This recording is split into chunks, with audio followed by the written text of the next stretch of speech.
It's not all these external factors that you want to blame of why you feel miserable all the time. Maybe some of that misery is coming from those foods that I'm eating. And fasting is the only way that we were able to realize that, because we're putting these giant gaps in between when we're shoving food in our fucking face.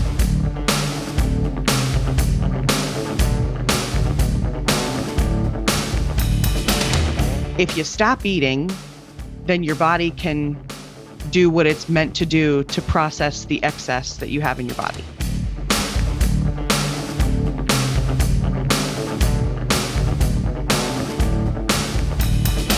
Autophagy. Autophagy. Which literally means to eat oneself. Oh! Yeah. Cannibalize oneself.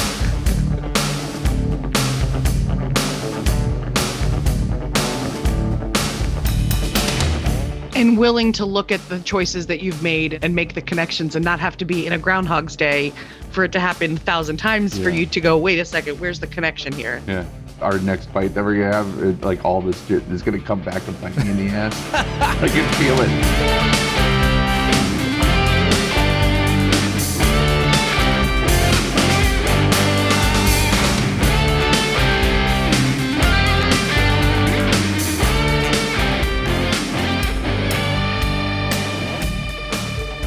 Greetings! Dave here to welcome you to Long Walk Short Drink, episode 91, as in 1991, the year that gave us both Lionheart and Double Impact, and Boys in the Hood, as well as Rush, one of my Palmer's picks. Gonna come up later again, that Palmer's picks. How about Cuffs, Christian Slater as George Cuffs? Who needs attitude when you have attitude, who needs experience? Fucking A.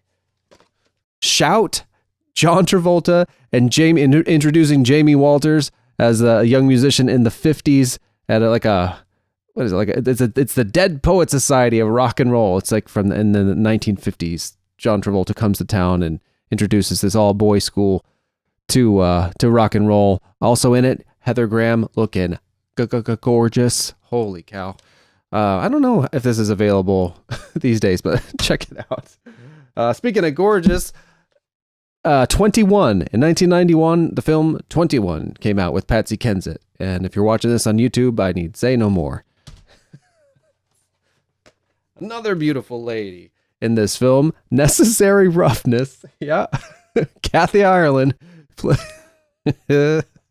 a kicker on this ragtag football team with Scott Bakula, Sinbad. Oh boy, I used to watch this a lot. It's a fun movie. Oh, well, we're still on the pretty lady track. How about The Rocketeer? Introduced me to Jennifer Connelly, who I don't have the words for what seeing her in this film did to my young mind. And then same year, ooh, career opportunities. Again, either you know this or if you see this on YouTube, this strap shirt, as Palmer calls him, on this woman. Oh, maximum comedy at minimum wage. Woo, hoo, hoo, hoo. That's coming out on Blu-ray next week. So, also 1991, Showdown in Little Tokyo. Brandon Lee and Dolph Lundgren in this bonkers movie. One's a warrior, one's a wise guy. They're two LA cops going after a gang of Japanese drug lords. Feet first. Fuck yeah, this movie's too much fun.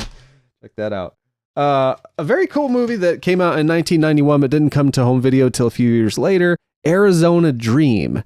So this is Johnny Depp, Jerry Lewis, Faye Dunaway, Lily Taylor.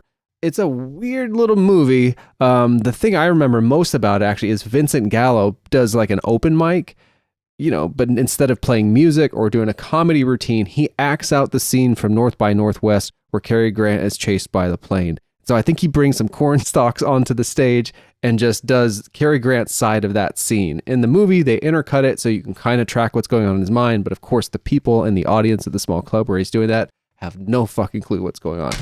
I think that was on Criterion recently. But of course, I don't know. I can watch my VHS. Also, VHS, I still have Frankie and Johnny, Michelle Pfeiffer, and Al Pacino in this very adult little relationship movie that I was into by the following year when it came out on home video. Oh, speaking of home video, 1991. Oh man, Universal launched what became known as its Silver Top Monsters collection, eventually releasing 37 in a row, classic monster titles with a haunting new look and a price to die for. I'm holding Frankenstein, my favorite, maybe the movie I've seen most in life, but there's a ton of them. Also got the Wolfman here. How about also Frankenstein meets the Wolfman? And then I guess you can see over my other shoulder here on YouTube. I didn't count how many I have, but as I said, ultimately there'd be 37 of them in a row released starting in 1991. And I gotta say, those movies were like my Marvel movies. Like as a kid, I know like in the 90s, this is a little odd because they from the 30s and 40s, but that was my introduction to continuity. And there'd be like 4 films, sometimes 5 per like monster. And oh, I love them. I still watch them all the time. In music, how about Pearl Jam's 10 came out in 1991. Great record. Look at this. Look how fucking pink it is. U2's Achtung Baby. Beautiful, beautiful album. Beautiful LP here I'm holding. Look at this on the back. You don't see this every day. Check this out on YouTube. X'd out of a lot of the CD covers. I get in trouble here, but look at the much larger, as he says, 5th member of U2 there, Adam Clayton. The nude. Madonna's Truth or Dare. I know it's not an album, but the concert, or well, the documentary film or her concert tour for her album from that time. She's something else, and I think we forget that. At least maybe I did at times, but I watched this on Blu-ray a few years ago. Goddamn amazing. As you know, of course, we're not talking about any of those things. Just like we're not talking about how to be anti-racist, so you want to talk about race, or white fragility. These 3 books, though, I read in the last year, and I recommend you do too. In fact, this last one, White Fragility, I didn't read till last. The subtitle of which is Why It's So Hard for White People to Talk About Racism. So someone told me that based on all the other work I was doing and whatever, maybe I didn't need this, but I think this is maybe the first one to start with for white folks. If nothing else, it'll help you kind of understand the interactions you've had with other folks who are maybe not in the same place and they're learning about these things. Anyway, so I recommend these books. I've read them, as you can see, annotated them.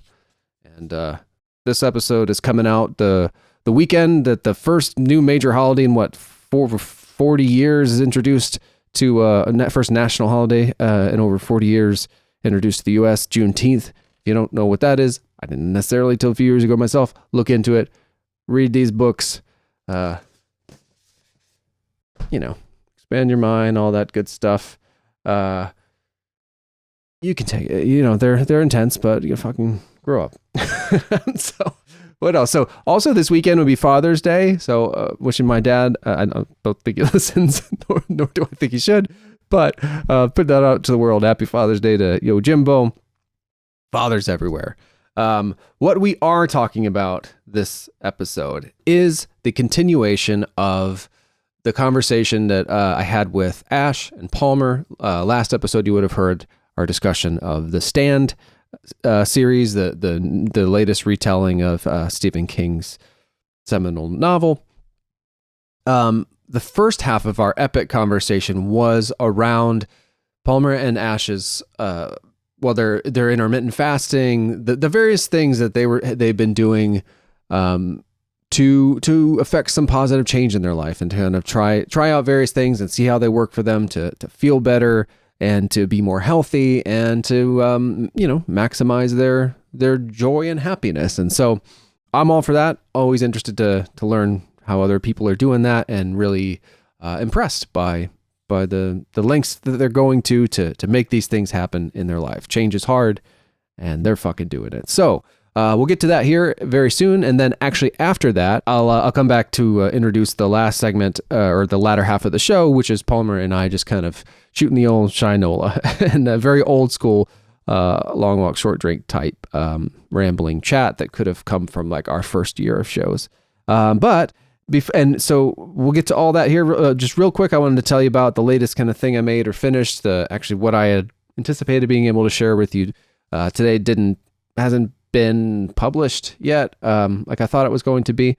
But I just so happened to finish a project that I've been chipping away at for quite a while, which is a kind of a digital remastering and digital presentation of the entire run of Palmer's Picks. Palmer's Picks was my first collaboration with Palmer, and it was a movie review show that aired weekly on WCTV throughout 1999. And the premise of it, for those new here, was that Palmer was the host, and he would bring on a guest. Almost all of them were like cabin kids, or anyway. But there was ultimately, almost 30 of them. So it expanded a little bit beyond just our circle of friends, but. So people would come on, they would bring in 3 library video titles that, 99-cent rentals at the time, and they would talk about them for 10 minutes each or so, and then at the end of which, Palmer would reveal which of the 3, if any, were his Palmer's Picks. And it was a really fun show. Some of our episodes are on YouTube, but there's a lot more restrictions there, especially with the clips from the films, we would get kind of dinged. And anyway, but I got nice, as good a VHS transfers as I could, kind of maximize the sound, etc., clean them up a bit, and just kind of was uploading them to the Dreaming Out Loud's Vimeo site. And now there's a whole like gallery there where you can watch. I think it's ultimately 31 videos, so it's 27 episodes plus the highlight clip show that actually I put first, even though it was the last episode. I think it's the most accessible and most fun to watch, and really introduces you to the series. And then also there's like a making of short that has some behind the scenes intermixed with one of the filming, and you can kind of see the WCTV control room and all that stuff, and Palmer and I talking things over with the guest, our friend Katie. And then about 8 to 10 minutes of just kind of raw behind the scenes that I didn't realize actually existed until a couple years ago when I was digitizing a bunch of stuff from an unfinished WCTV documentary that I was filming for around that time.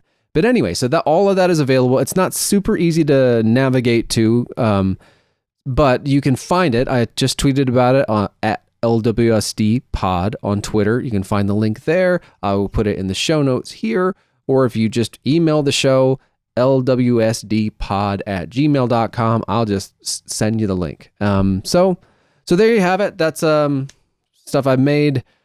Movies I like from around that time, and so now we're gonna get to the conversation that I had, the Autophagy conversation with Ash and Palmer. Enjoy. Yeah, I can't remember how much of anything about, if anything, about your fasting regimen, the reorganization of the house. I think we talked about it, but I didn't end up including it in the apostolic episode because it just felt right to get to it, and I knew we were planning this. No, absolutely. But okay, so I know, and I'm always fascinated by how folks like institute, or at least try out instituting change in their lives. And you both Wait, babe, you gotta wait for the opening. Let's do that. Well, let's take it as a cue. Oh, sorry, it was water. Oh, Water. Okay, great. Oh, woo! You almost ruined your show tradition. I did it like the last 3 times we've been online. I've just been like, I can't wait anymore for this beer. And I will wait to open the beer. I will wait. Well, to that end, we can start. We can start there too. I've got all the options in front of me. Yeah, I have. Let's open a beer. Yeah. Okay, let's open a beer. All right, then I'll just drink it all. I have this Natter Day, pineapple lemonade Natter Day. That's what I'm drinking. What day is it? Natter Day. Yeah. This is a Narragansett Shandy. This is mango passion fruit. Nice. And it's quite delicious. I was really hoping to try the Guinness kind of coffee brew thing, but then I couldn't find it. So I've just got the extra stout here, a bigger one. Oh man, that stuff like bar. Yeah, it's tasty. Awesome. Okay. On 3. And 3. All right. Yeah, this is just really good. That's great. It's really good. That's what I like to hear. Well, cheers, you two. I'm glad Cheers. to see you and be able to spend this time together, sort of, in the ways that we're able absolutely. Your handsome face. Very This nice. is twice in a week. This is a treat for me. to. Likewise, yeah. Ash, Yeah. I got caught off guard. Like we were talking. I was getting some details, kind of about work stuff that I normally don't get because we weren't necessarily recording to share. And I was just caught off guard about something about the combo of your husband's like facial hair, his glasses, and the t-shirt he was wearing, and all the weight loss we'll perhaps talk about. But I was just like, I found I was not listening. I was just like, he's looking good. He's a handsome And that's man. all I could focus on. Yeah. I shared He that. is a handsome man. Yeah. I wish That's my good. bitching I'm like glad. had I'm that glad you effect, shared it. had more of that effect. Oh, and our toilet totally is viewable. Holy shit, it's right there. Pun I intended. told you. Yeah. Man, that's. I said when I have remember- video calls, when I've had a video call on this computer before, I've gone in and closed the bathroom door because our toilet is on display. Which Just I mean, remember like, that hey, when we we have a take a toilet. pee Good break. for us. But yes, That is the, yeah. it's fun. I mean, I don't, maybe because podcast listeners might hear this. So one of, when I go through like, post new episodes and stuff, sometimes I'll see the titles, and in the last year or almost anyway, one of the titles is Big Sky and the Morning Shitters. And the Morning Shitters tells the story of when that toilet, was it Broke. replaced? Broke, yeah. Yeah, that's the replacement. That's the one that I had to put in at 10 p.m. Where it all went down. 12. Yeah, like. I was volunteering and didn't answer my phone. Where are we gonna shit? Oh my God. The panic to that. Couldn't answer my is so phone. relatable. I couldn't answer my phone. It was awful. Yeah. I was cuddling babies at the hospital and my phone was on silent in my pocket, and he's blowing me up. He's like, "You're always texting when you're volunteering, and this is the one time you're not looking at your phone." This is where we shit. How are we gonna shit? We shit in the morning. Right. Oh my God. That is was the biggest issue. serious was that business. There were hours in mere number of hours I was going to need to take a big fucking morning A. time. Like that is.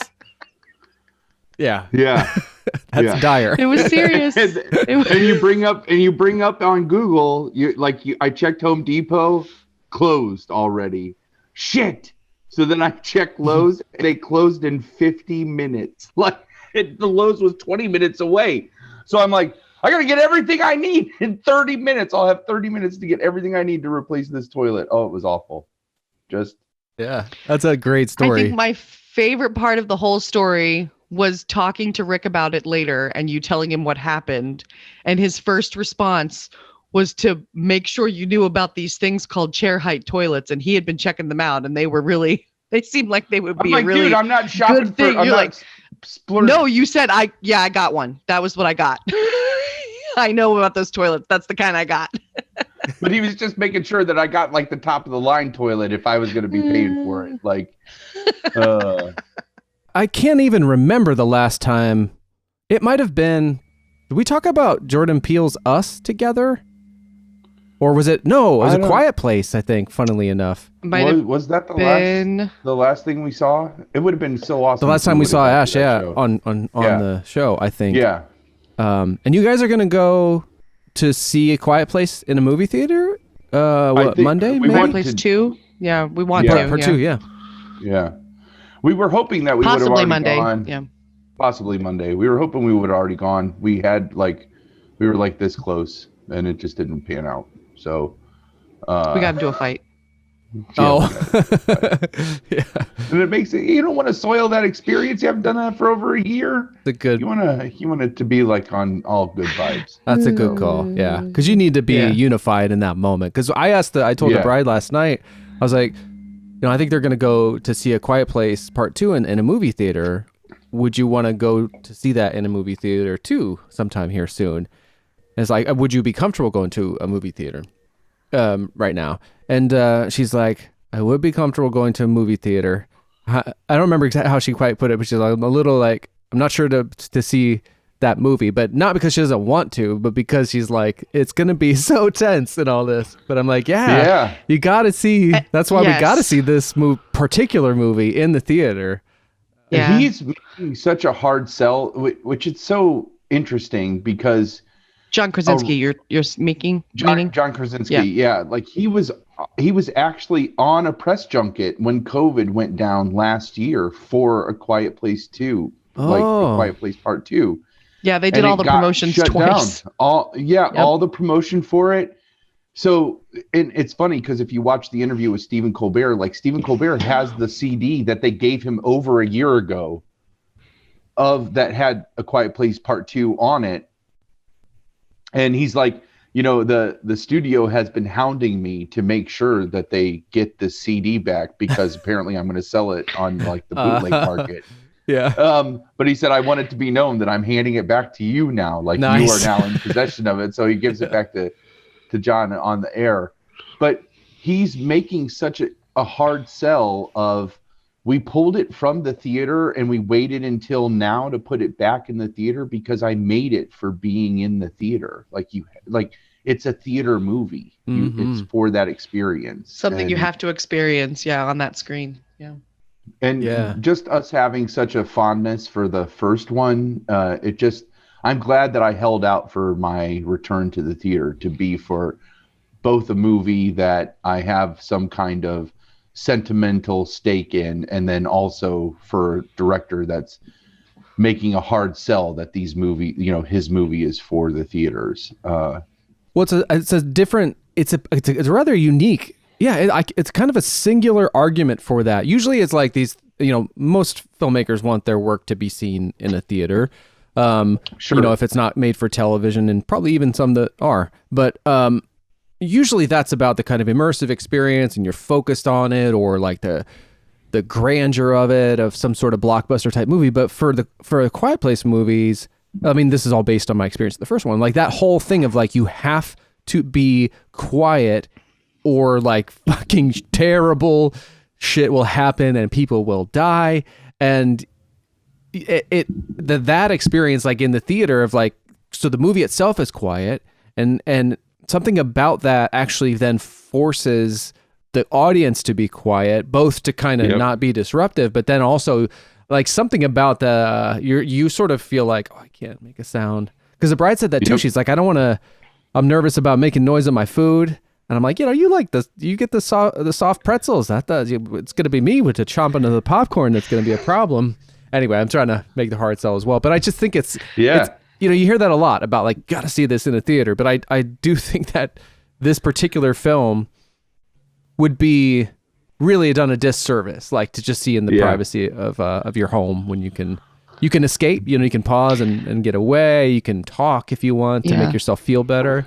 Yeah. I know action movies they are the ones that get the most argument. I feel like that it's worth going to the theater for, like a big Marvel movie or what have you, because of the spectacle that's involved. Yeah. But hands down, the theater experience at a good scary movie is a million times better than one of those action flicks, and for all of those reasons that you're citing. Like, do you remember the Blair Witch, that experience in the theater with Blair Witch, and just like everybody in the I saw that at various show times, like matinees, late at nights, in a drive-in, and there all of those experiences shared this quality of like, what the fuck is happening? You can just feel that sense in the audience, and it really enhances the experience. It's the same thing that, like, even at home, it's way more fun to watch a scary movie. Ash always says, like, I don't have to watch that. You can just watch that without me. And I know I can. It's just not as fun. It's I don't feel like I get as scared unless there's another person there. Like my logical brain, you like feed off of that with another person. Get ramped up and all that stuff, and then in the theater with a good scary movie, even more so. So I'm really excited to catch this movie in the theater. I think it's going to be great, and just be back in the theater. It's going to be awesome. So And I think we're coming into, as you know, if things keep progressing positively with COVID, I think the next like 12 to 14 months, we're just going to be flooded with amazing shit. Like, Yeah, I hope right. so. Yeah, you know, stuff that came out because of they're the. just like pumping out like all the Yeah. stuff to get us back into the theater, you know. And Yeah. I think we've already had stuff released in the theater that was worth, you know, depending on if you were a fan of it or not, that I'm sure was worth it, like Kong versus Godzilla or Mortal Kombat. A couple other, there's that one with Angelina Jolie that came out. But I think that we're going to start seeing some major but like, you come out to the theater, it's going to be a big summer for movies. I feel like I'm really excited for it. Yeah. There was hope one so. movie I saw at home, a horror movie that I always meant to bring up with you, and I didn't. I'm trying to find what it's called quick. That actually utilizes the home experience. It's a Zoom call thing, horror movie. I'm trying to. Oh, really? Yeah, and it was actually surprisingly good. I'll be able to find the title here in a second.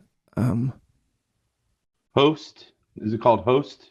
Yes, I The think so. 2020 British independent film? Yeah, is it like 45 minutes? Well, it might it might be a misleading running time, because part of it is, so the whole thing takes place on Zoom. It's kind of one of those things that like sounds like it's going to be 56 bad. minutes. 56, yeah, okay. Running time for 56 minutes. Yeah, and so that might include some extra stuff, because what it is, it takes place on Zoom, like we're talking now, and it has all the conventions of that and all the things and it came out in 2020, so it's like something where so many people were forced to experience. And There's a link. Tell me if that's it when you get a I chance. think this Sorry to is it. interrupt. No, thanks. Thank you for rescuing me. I heard about it on the podcast I like so much, the Films to Be Buried With. He does like a end of the year thing. He's like, this sounds like it'd be terrible. Yep, this was it. Directed by Rob Savage, and I can't remember what platform I watched it on. Yeah, so it sounds like it would be bad, but it's a really kind of cool and effective horror movie that makes good use of the restrictions of like, and it's perfect. This thing is perfect to see at home. This would not actually play the same in a theater, because it's more scary because of it. So it takes place all on Zoom. You only ever see things through people's web cameras. And it's like you buy the circle of friends. You know, I won't spoil anything, but it's also then restricted to the time limit of like, if you don't have the paid Zoom account. So it also has this kind of built-in clock countdown. And it's kind of I'm trying to remember, there's kind of a seance type thing where they're trying to summon someone or people, but it's a little horror movie, and it's really worth it. And yeah, so it's like the flip side of that theatrical experience. It's a kind of a one of a kind. Very like, nice. Here's perfect for in home. And speaking of home, so you guys, yeah, like everybody, or like, so all couples have been trapped together for a year, but I want to talk about some of the things that you've kind of done that I think are really cool. And so we were talking how I was very distracted by how handsome Palmer is, and Palmer was telling me, he's like, wait till you see Ash. So I'm trying to hold my tongue about this, but you're both looking very like quarantine somehow agreed with you, even though I guess we're moving out of it now. But I know you've tried these various things, like rearranging your house to kind of change the way that you interact with how you spend your time, and that you've done these really like disciplined, time restricted eating that's led to a ton of weight loss. You got a new dog there that we've kind of mentioned, that's now in some kind of training that I've seen these really cute memes of. So I would just like, so I've heard about a lot of these things from Palmer, but I guess I'd love to hear from you, Ash, like about any and all this that you feel comfortable sharing with me and anyone who might someday hear this. Yeah, I think we've made the best out of a really awful year. Bad things have happened to everybody, and we have had some bad things happen to us and to our families as well. And so we haven't gotten out of this unscathed, but perspective, if nothing else, this year has given me a lot of perspective and reminded us that, we have, there are things that we would like to have change and be better, but we're doing okay. Like God bless us. We have a lot of blessings and a lot of things that have been really fortunate, benefits and privileges of the last year. We have jobs that we don't love every hour of every day, but those jobs have afforded us to stay home and be safe and be in our houses. They've allowed us to adopt these 2 puppies. They've allowed us to really make some choices about how we want to spend our time and our money and be able to commit to those without kind of interference of a lot of other external factors. We've been out in the real world now, venturing to visit people and do things, and it's only been we've already realized how quickly we overspend and how quickly we don't stick to, the budgets and the things that were a lot easier to stick to when we were at home the whole time. So I feel like perspective has been a really big benefit of this year. And we're not there yet, but we're on I feel like a really good track to continue the positive changes that we've made so far and maybe even build on them. So, yeah. So what are some of those? So, which one do you want to start with? May so you've done this the intermittent fasting, but you guys have done it to like really effective results that I'd love to share whatever numbers you're comfortable with. There's one important one that Palmer's been mentioning that is just staggering. And I don't know. I think I started to say. Get there. Oh, well, you're getting so you're hovering around it. Okay. Yeah. It's the next major milestone that I just like. I've been within a pound of it. Is oh as wow! close as I've gotten. So. You're like one bowel movement away from perfection, or not perfection from the middle. Yeah, from that next milestone for sure. And the last couple weekends aside, we've fallen into some bad habits these past couple weekends. So our plan is to get through this holiday weekend and try to get things back on track. For sure. It's become a lot harder to argue with what happens when you're consistent with something. And so if I'm met with somebody who maybe wants to pass judgment about the things that we've been doing, it's working for us. And I know how I feel when I don't do it versus how I feel when I do.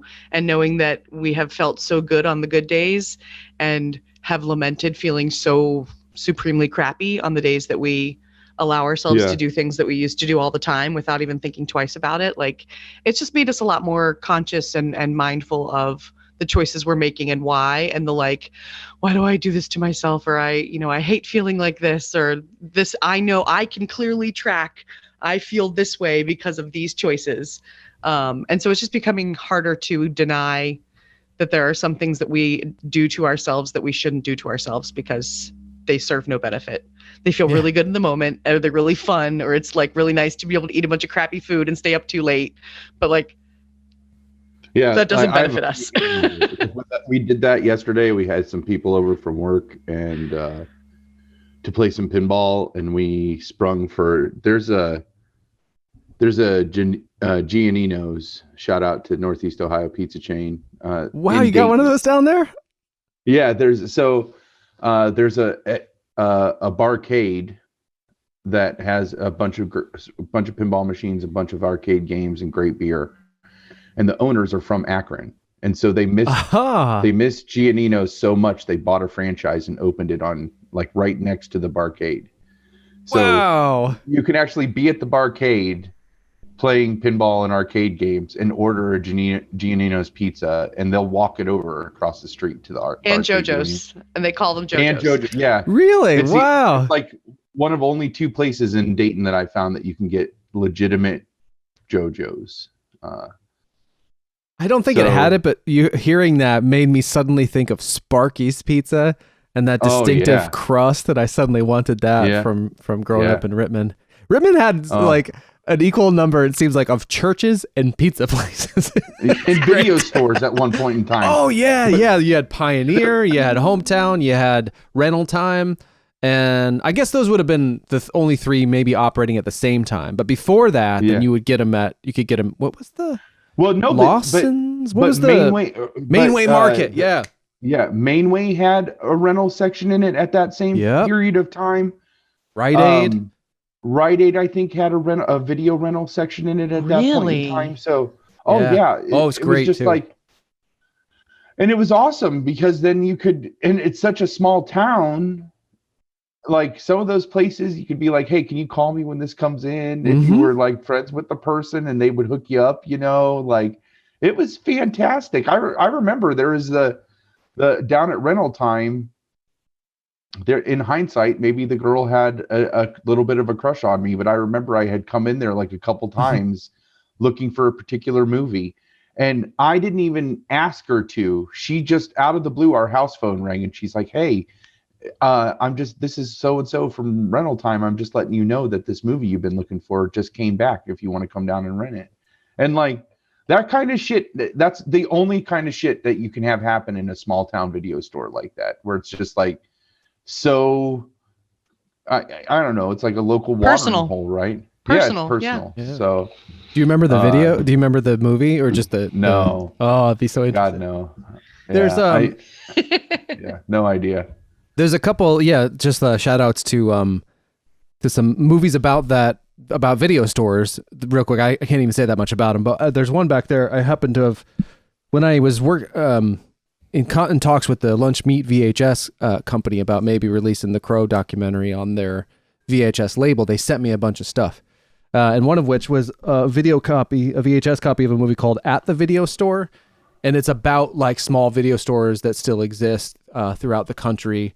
And and kind of talking about stories similar to what we just were about the heyday of the 80s and how, well, I'm getting these two things mixed up because another thing I saw last year was called The Last Blockbuster, which I think is in Oregon somewhere. Washington State? Yeah. Oh, maybe that's, Washington State, so might Oregon, yeah. Oh, it's Pacific great. Northwest. I feel like it's probably Netflix, which plays into something we'll talk about soon, hopefully, how you don't have Netflix right now. But that is such a delightful documentary about this one place and how it's kind of maintaining, but it's also about the whole video thing. And there's the whole video kind of like how it started and then how Blockbuster came to power essentially. And then people think, so here's a little bit of a spoiler or whatever, maybe more of an enticing thing. So people think that Blockbuster was done in by Netflix, but it wasn't that. Then they tell you what it was ultimately. And this was a thing too that hopefully I get this right, that was shocking to me about why, how the video industry developed, which was like into video stores. It was completely not what the people who created the medium wanted. It was that actually they took it to the Supreme Court, I think, even to trying to stop this from happening, that whole culture that we're discussing.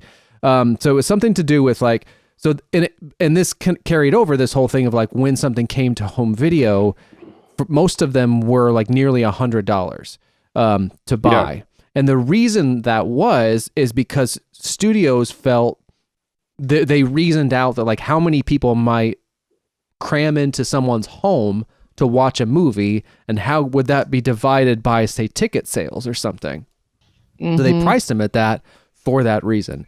But what they didn't count on is that certain enterprising individuals would pony up that money and then start this rental type model. And they tried to shut that shit down because they were like, that fucks with our whole system. So that's all in this documentary. It's really fun. That is very interesting. So I'll bring that back then to the other thing we were talking about, the sort of pizza and movie thing, and I'll commiserate a little bit before throwing it back to you. Maybe it's where we grew up, or all of us in kind of this similar. I know Ash, you're from Pennsylvania, but maybe it's a little similar too. So a lot of like comfort, sort of a guaranteed happiness for me, even to this day, is pizza and a movie, and so. At home, and so I had my first independent or like my first sort of bachelor weekend in over a year last weekend. And I was telling Palmer this earlier this week, I was thinking like early in the week of, I'm going to get a Pizza Hut pizza, like Pizza Hut pan pizza, which for whatever reason, throughout the whole pandemic, I don't think we got one pizza delivery. And some of that is just us trying to eat well and etc. So this was like a really decadent idea to me, because and so I'm like going through it. I'm like fantasizing about it, and I'm also strategizing. I'm 41 now. Shit is changing. Like my eyes went, and what was the other thing that happened? Oh, I got allergies all of a sudden. So anyway, my body is not the same in ways I've been learning and adapting to, but some just like sudden. And so this little story just taught me something about what you were saying about maybe we don't need to do this particular thing to have a good time. I experienced the same thing. So I'm like, I'm fantasizing about this pizza, but I also know myself. And I was like, how can I sort of adapt this to my current age and not just metabolism, but just like, a few years ago, I could drink a 4-pack of Surly Furious, no problem, and feel fine the next day. But now I know that like, if I have more than 2, it's going to fuck my day up the next day. So I like, okay, I got to stay to that and not just be like, I'm having a great time. Let's stay up and have another. And then there's with the pizza too. I'm like, okay, how can I do this but not have it ruin the next day? So I'm like, if I get a extra large pizza, way more than maybe not way more, but enough to where I can't finish the whole thing in one sitting, then I could split this whole thing between 2 days. I'm like how much time I spent thinking about this in the week leading up is embarrassing. But I kind of kept to it. I kept to the 2 beers on the one night, but they didn't make an extra large, only in a pan pizza. They only made a large. And I probably ate more than half of it. But anyway, so I ended up kind of I did do it a second night. I went to get a personal pan pizza, which was infuriating because it was basically like one piece of pizza for an adult. And so the first night was fun. I'm glad I didn't overdo it. I had a great time. It was what I wanted. It was like the first time in a year. Great. But then I was like, well, I'm going to do this the second night. And the second night I did it. And I was like, afterwards, I didn't feel like terrible, but I didn't feel great. And it was like a milestone for me. I was like, maybe these things don't necessarily equal happiness as a general rule, or like a kind of a repeatable thing. Maybe it's a special occasion type deal. So that was I learned my lesson there. And it sounds like you guys have been doing taking stock in this same way. Well, sure. I think those things do equate to happiness. That's what we wouldn't do them initially if there wasn't some kind of, even if it's just immediate reward, right? And so I think the real learning that has happened, and it sounds like you kind of had a little bit of it too, is making the association that it's not all these external factors that you want to blame of why you feel miserable all the time. Like maybe there is a direct correlation between this, like even though you're getting that immediate reward, over the long term though, that could be contributing to some of your misery. And maybe I'm using too strong of words, but I know I've said it before in talking to you, but it's like pasta is like that one thing that I know that if I eat pasta, I'm going to be an asshole the next day. Oh man, I've kind of forgotten that, or maybe you've not put it in such clear terms. That's interesting. But it's just like, I know and that's what's leading me to realize like I probably have some kind of gluten intolerance. And so just that kind of connection, and I would not have been able to, because then it would, before we were doing this, it was like, I'd eat pasta and then I'd have bread the next day, or bread with every meal, or some kind of thing, and then dairy, and it's just this constant flow of all of these foods that I'm not even realizing, and I'm miserable the whole time, that maybe some of that misery is coming from those foods that I'm eating. And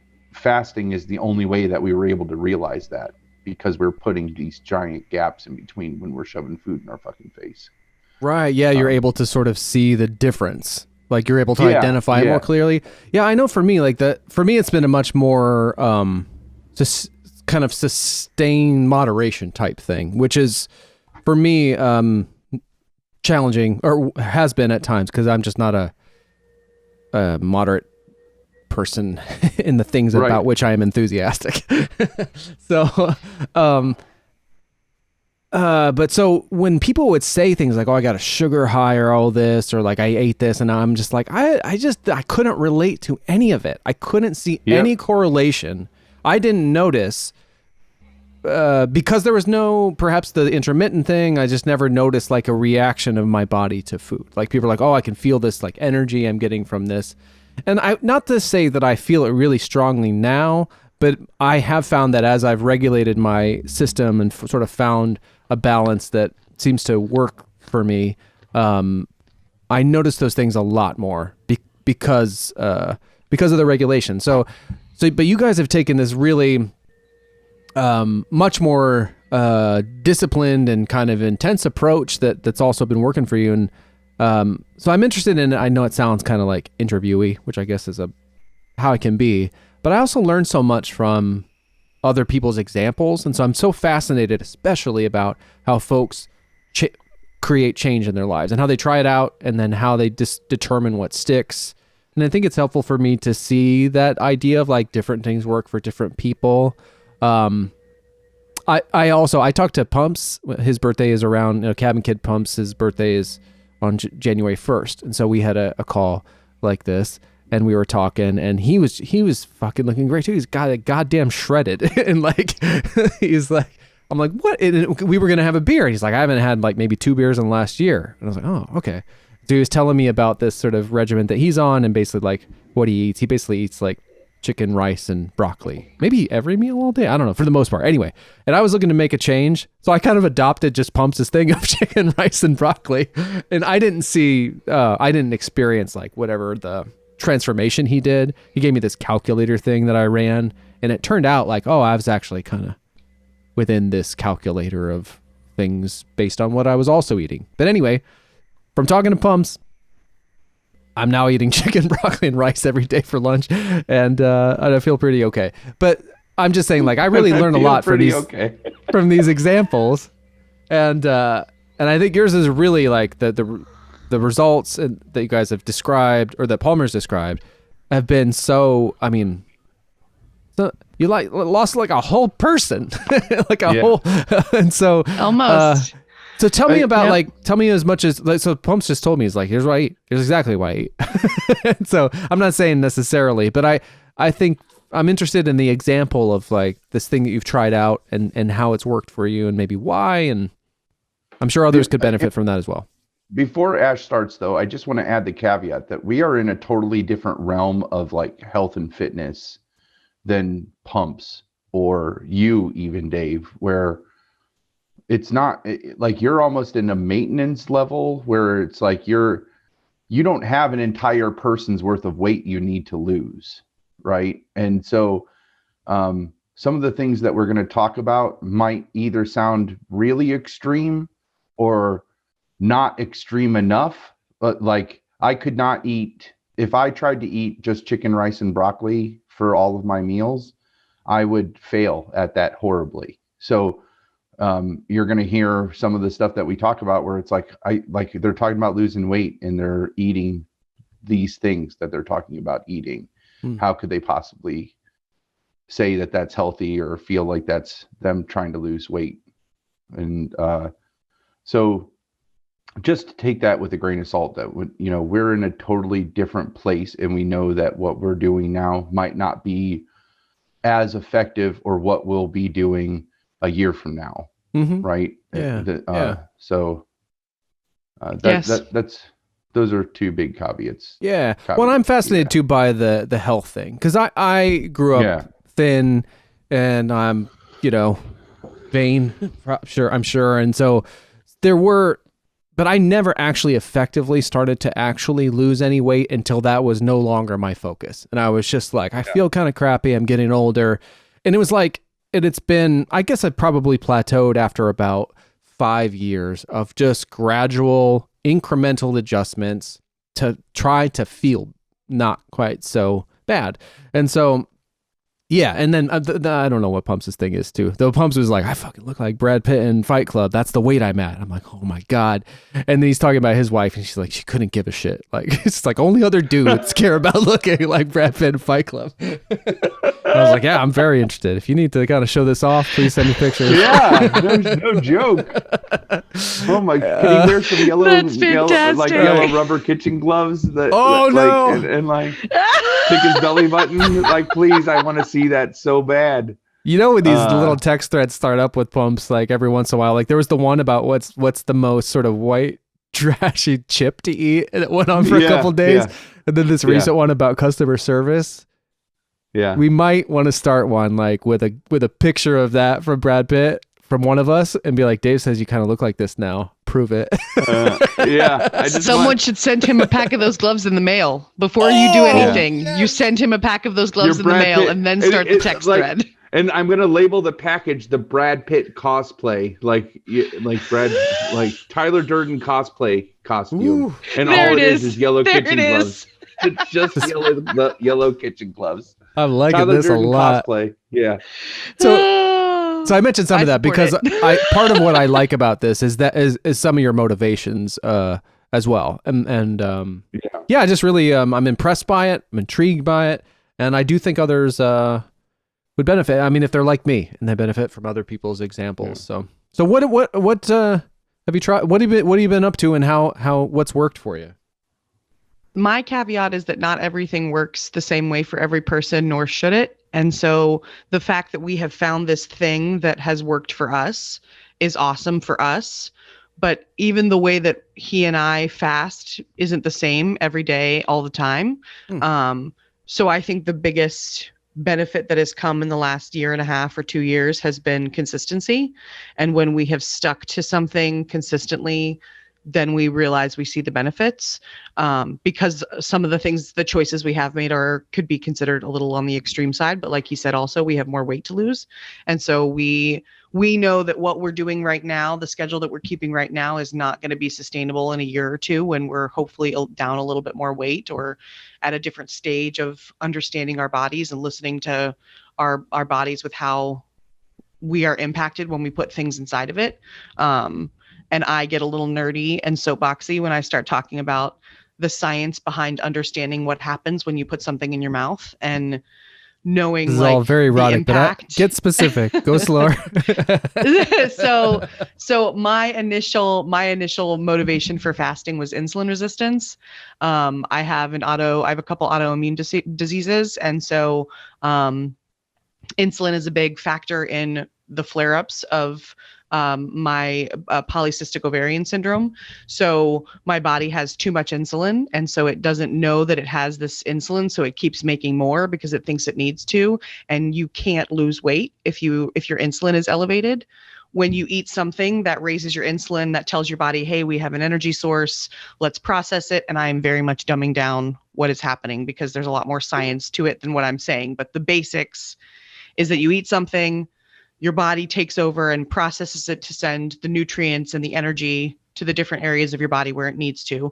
And one of the things that happens is the insulin is processed through your liver, and that I think someone's going to tell me I'm wrong on that.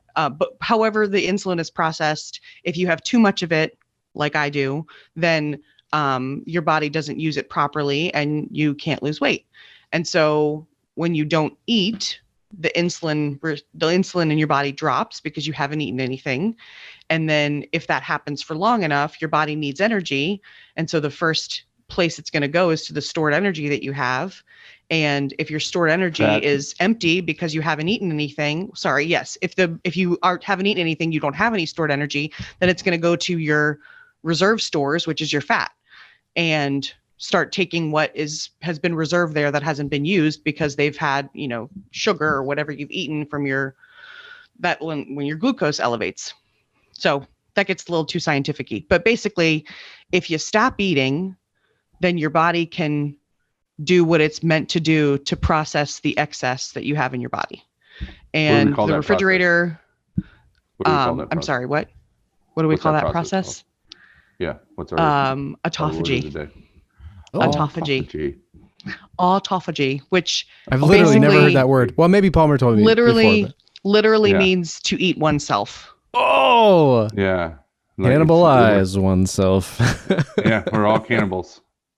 Yeah, a cellular process where your body says, I'm not receiving anything, so I need to go into my body and find things that I can use as energy reserves. And while the body is doing that, there is also a process of like cleaning up the cells. So the body and the mitochondria says, oh, this is a damaged protein, or this is extra stuff, or this is waste that has been sitting around that isn't doing me any good. So while your body is trying to find energy because you're not eating, it's cleaning up all that junk.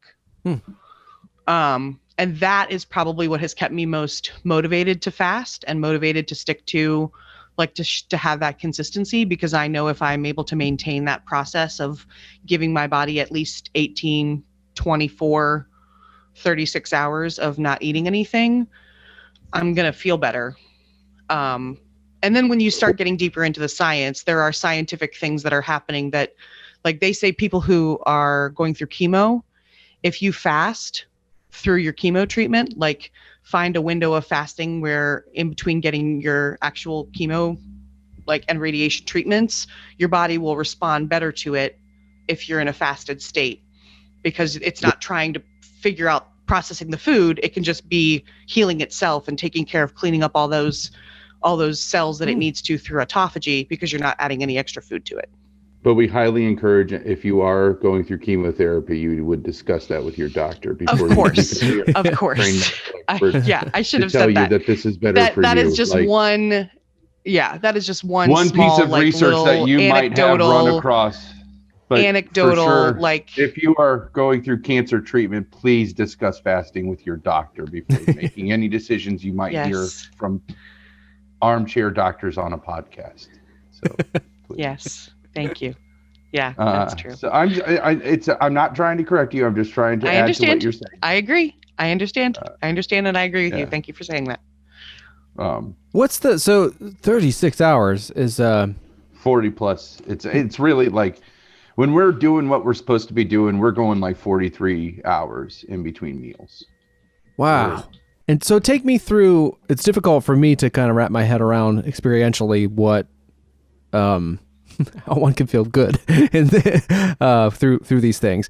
And so are there kind of like, after this many hours, you kind of feel like this? I've heard about certain plateaus, and maybe in some ways we've talked about this or touched on it over maybe the last couple of years. But now that we're kind of in it, yeah, I don't know. Is there a thing where you can say, like, after, kind of take me through those hours and how you're feeling and maybe why you're feeling that way? Yes and no. It has changed. I think when we first started fasting, I have an app that times how long I've been fasting, and there have been times when I've been like, oh my gosh, I'm going to cry if I don't get to eat, and I've only been fasting for 15 hours or 18 hours, which means I've just basically gone a work day or like my waking hours of not eating, and that feels way more torturous. Now, that time usually happens where I'm like, oh, I'm starting to get a little bit hungry, and it's like 24, 26 hours that I've been fasting. So that has expanded. I have felt myself kind of adjust to not eating. But it really is like, you have to just give your body time and distance between eating to understand how you're feeling about it. And it's not going to be easy at first, and it's not going to be fun. And yeah, you are going to be hungry after 3 or 4 hours if you've been eating 3 meals a day. If your body has gotten used to eating 3 meals and 3 snacks, and you're all of a sudden telling it, no, you're not allowed to eat anymore, that's gonna suck. It's gonna feel awful. Yeah. But once we got used to it and got more acclimated to it, and hydration is a big thing. Like, we continue to drink water and should drink more than we currently are, but we are always staying hydrated. A gallon of water a day is like our goal. So not fasting doesn't mean not consuming anything. We are still drinking water. Right. And we both still take our vitamins, even on fasting days. And I can't do black coffee. So every day, even if it's a non-eating day, I still put cream in my coffee. I have to. Me too. Otherwise, it tastes like Satan's taint. Exactly. And that comes part of that like denial thing where I realized I can't control what I eat when I do eat, where it's like, I don't want to have to tell myself you can eat only these things or you can eat anything but these things. As soon like my brain just focuses on what I can't have. Mm-hmm. And so what I realized was you can control the amount of time in between your eating. And the proof of that is like people who are like, I don't know how you go all day without eating. Well, you sleep 8 hours without eating. Like that's a quitting smoking tactic, right? Like I can't go an hour without smoking a cigarette. And so Alan Carr, the easy way to quit smoking, like one of his arguments are you take a break from smoking every time you go to sleep. So those people who are like, I need to have a cigarette every 20 minutes. What do you do for the 5 to 8 hours that you're sleeping? Do you wake up every 20 minutes and have that cigarette? Like, stop telling yourself you can't do that, because when push comes to shove, you can do it. So then, and that helps us fuel your willpower, right? And so we tell people we'll go 40 hours plus without eating. There's no way I can do that. Okay, can you go all night without eating? Like after you go to bed, you don't eat in the middle of the night. You don't get up and eat in the middle of the night. Probably you might. You very well might. So take that nugget and say, okay, I was able to go these 8 hours of sleeping. I'm going to wait until 10 now instead of 8 o'clock. I'm going to wait until 10 to have my breakfast. And now you've just extended that natural fast that you already did by 2 hours. And now you're proving that you're gone a little longer, right? Mm-hmm. And you just build on that. Ash and I didn't start by saying we're going to eat every other day. And the other thing is, like, I've personally been on this fasting journey since 2019, maybe like in the January of 2019. And I know Dave said like numbers that we're okay with sharing. I got weighed at the doctor in January of 2019. It was 487 pounds. And then I got weighed at the doctor in December of 2020. So that would have been this past December. And I was 417 pounds. And then this week I got on the scale and I was 392 pounds. So it's like, it's this constant walk, right? And that, like, you talk about COVID and how it hit us. Well, like I got back up. I was back up to like 340 to 440 to 460, at one point last year. I was going the opposite direction. And that's happened a couple times over these 2 years.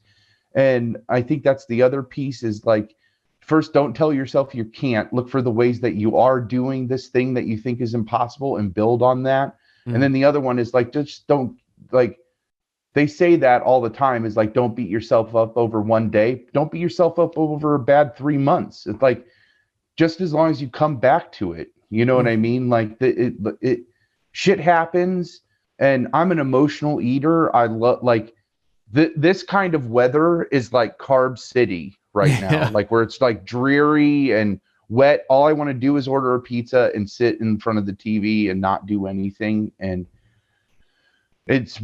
part of it is realizing that there's just so much that goes into it when we tell people like we go 40 hours without eating. There's so much more that work that has gone into that doesn't involve eating at all over these last 2 years. Like so much self-reflection and so much like Ash wasn't really on the fasting journey at first. Like during that 2019 period, like keto was a big thing she was working on.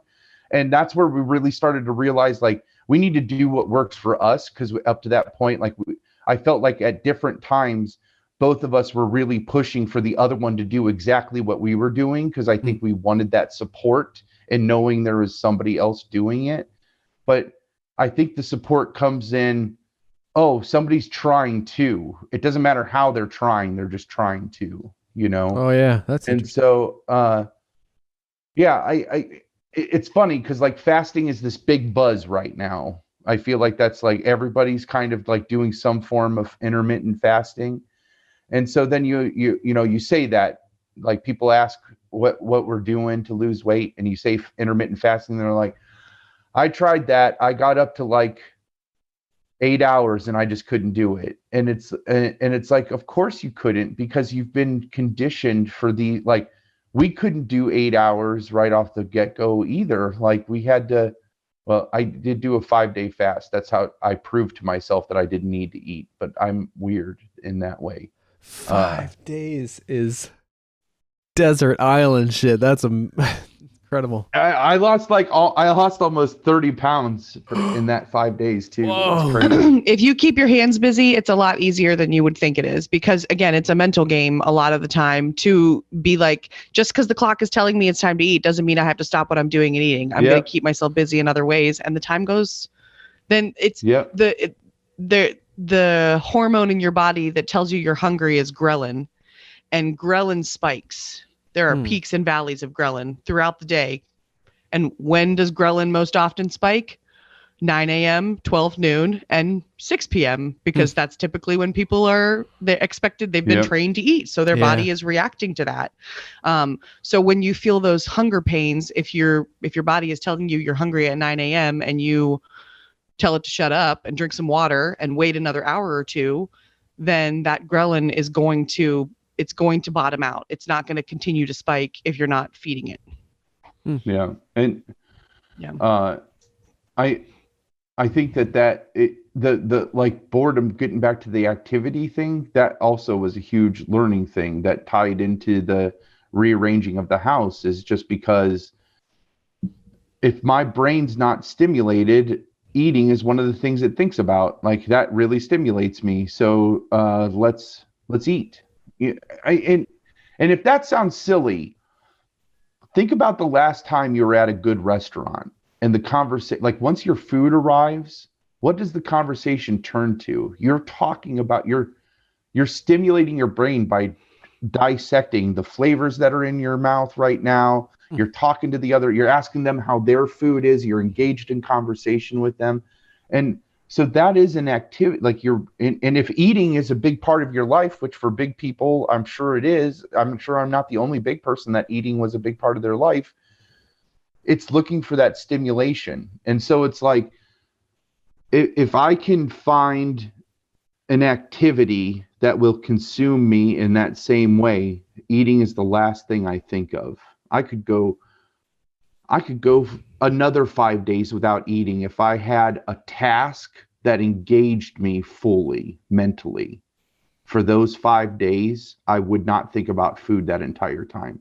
And Ash can attest to that. I mean, if I'm working on a project in pinball, or a project in work, or a project in the wood shop, the last time I had one of those, like, I'm consumed until it's done. I'm not worried about eating. I'm not worried about anything else. Like, it's all that. And again, that's where I want to where I task people, where it's like, they're like, I can't do that. I'm sure you have things in your life that if you are doing them, that's all you want to think about. And if you focus on those things and embrace them. So when I recognize this is probably the most, well, other than the walkthrough you gave me that time on the phone, the room that Ash is in is this kind of new TV room, right? Where you decentralize the television, moved it like away from the kitchen and where you were used to it, in order to prevent yourself from not just kind of following old habits. And so, how long has that been? And what's it been like for, when did we do that? Was that we talked March? about it for about 8 months. When I think about getting that couch and up the stairs and stuff like that, I think, well, we left the that couch makes a lot of downstairs. The 2 chairs are all we took upstairs, and even so, the TV Jeez. and stuff in the entertainment center, 2 chairs. Yeah. And the problem was we had to flip to just get that TV upstairs. We had to change like 3 rooms. The 3 rooms needed to rotate their contents, basically. So that's and needed purged on top of that. We got rid of like 2 carloads of shit to Goodwill. We've accumulated crap way faster than we thought we did. Yeah, we've lived here a long time, and so there's a lot of stuff that's been sticking around just for the sake of sticking around, not because it's actually being used. And when we decided that we were going to thin everything out, we started with our house and our spaces, and rearranging allowed us to get rid of a whole lot of junk that we didn't need to save. Oh, that's interesting. Yep. You were So, kind of thinning out more ways than one, and cutting things back, and rearranging your life to create these changes. That's very cool. I think it was February when we finally got it finished. I think we started it late January. February or March, it was a something couple. like that. It was a couple week process of just for the simple reason that it's not fun to do. Like the results are always awesome, but the process is always not fun. And I mean I know you also are an accumulator, I think is the nicest term that I could say. And so collector sounds better, but all right. Collector, same okay, thing. that's fine too. So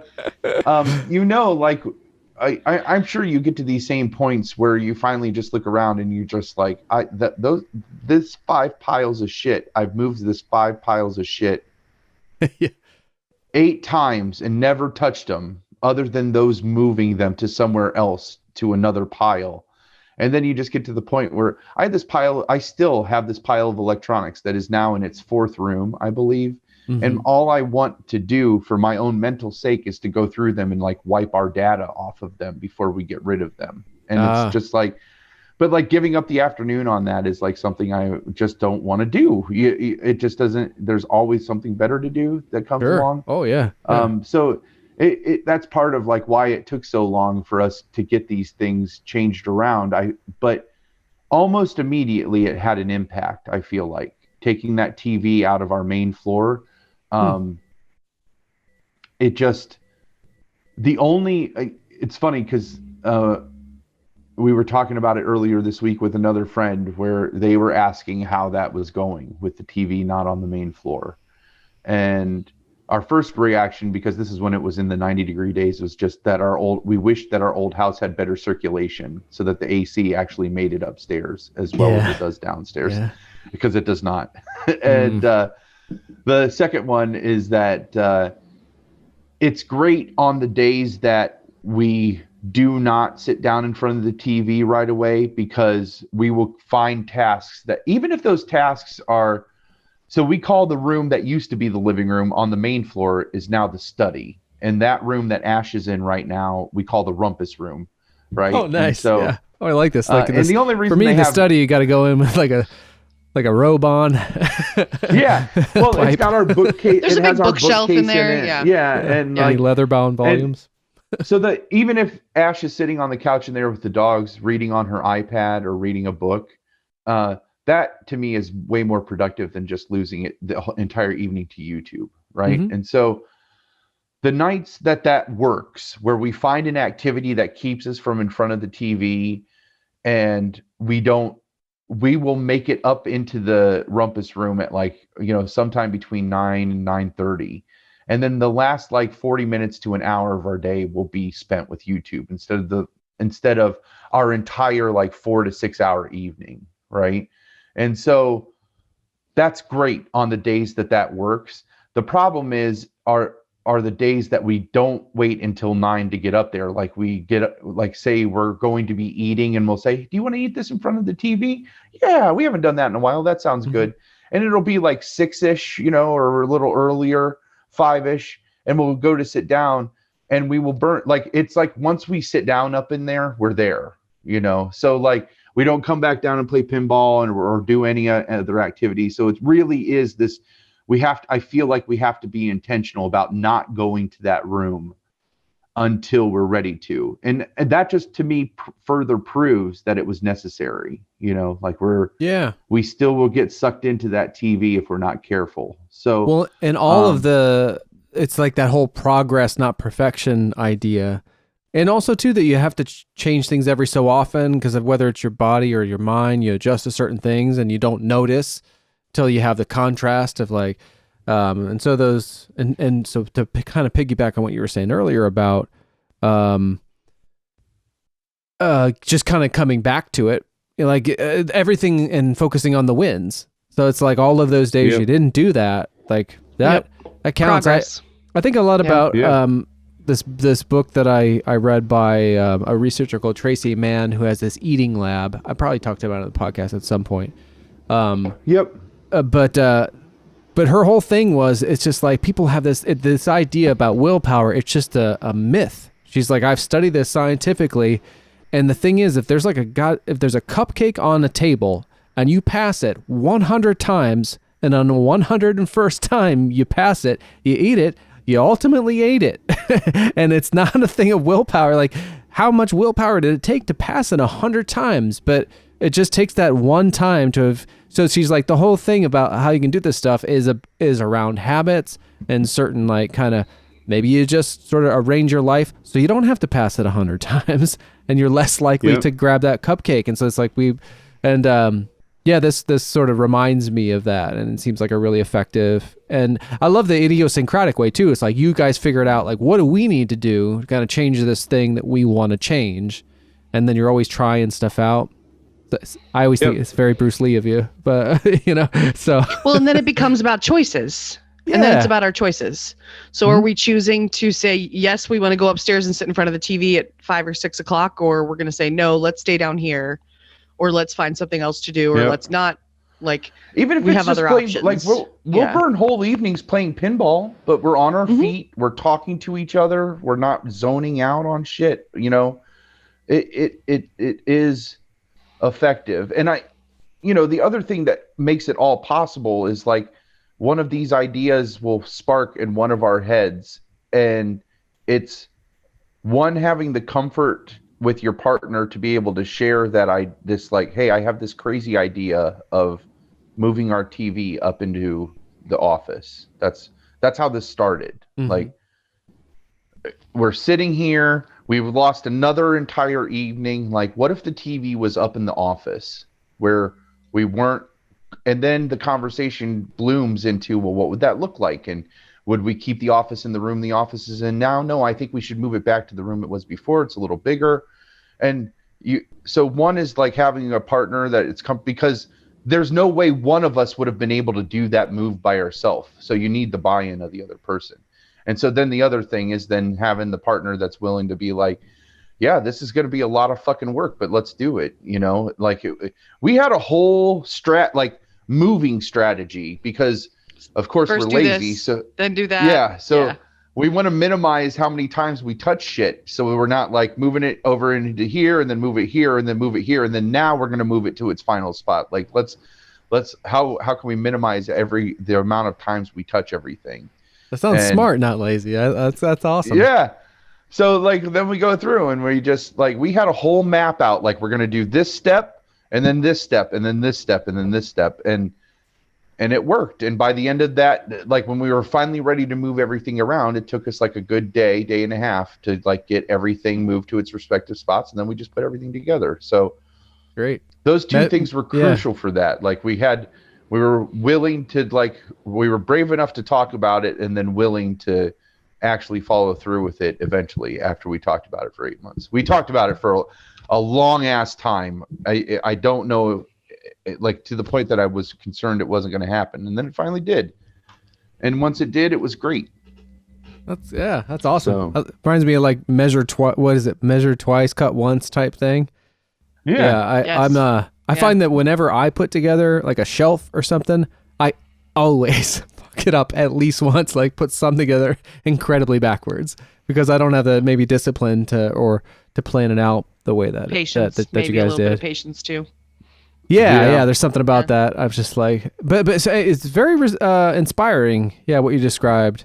There's a couple of questions that kind of came to my mind. One was, is there something? Oh, this is going back a little bit to something we got a little sidetracked from. But I'm curious: is there?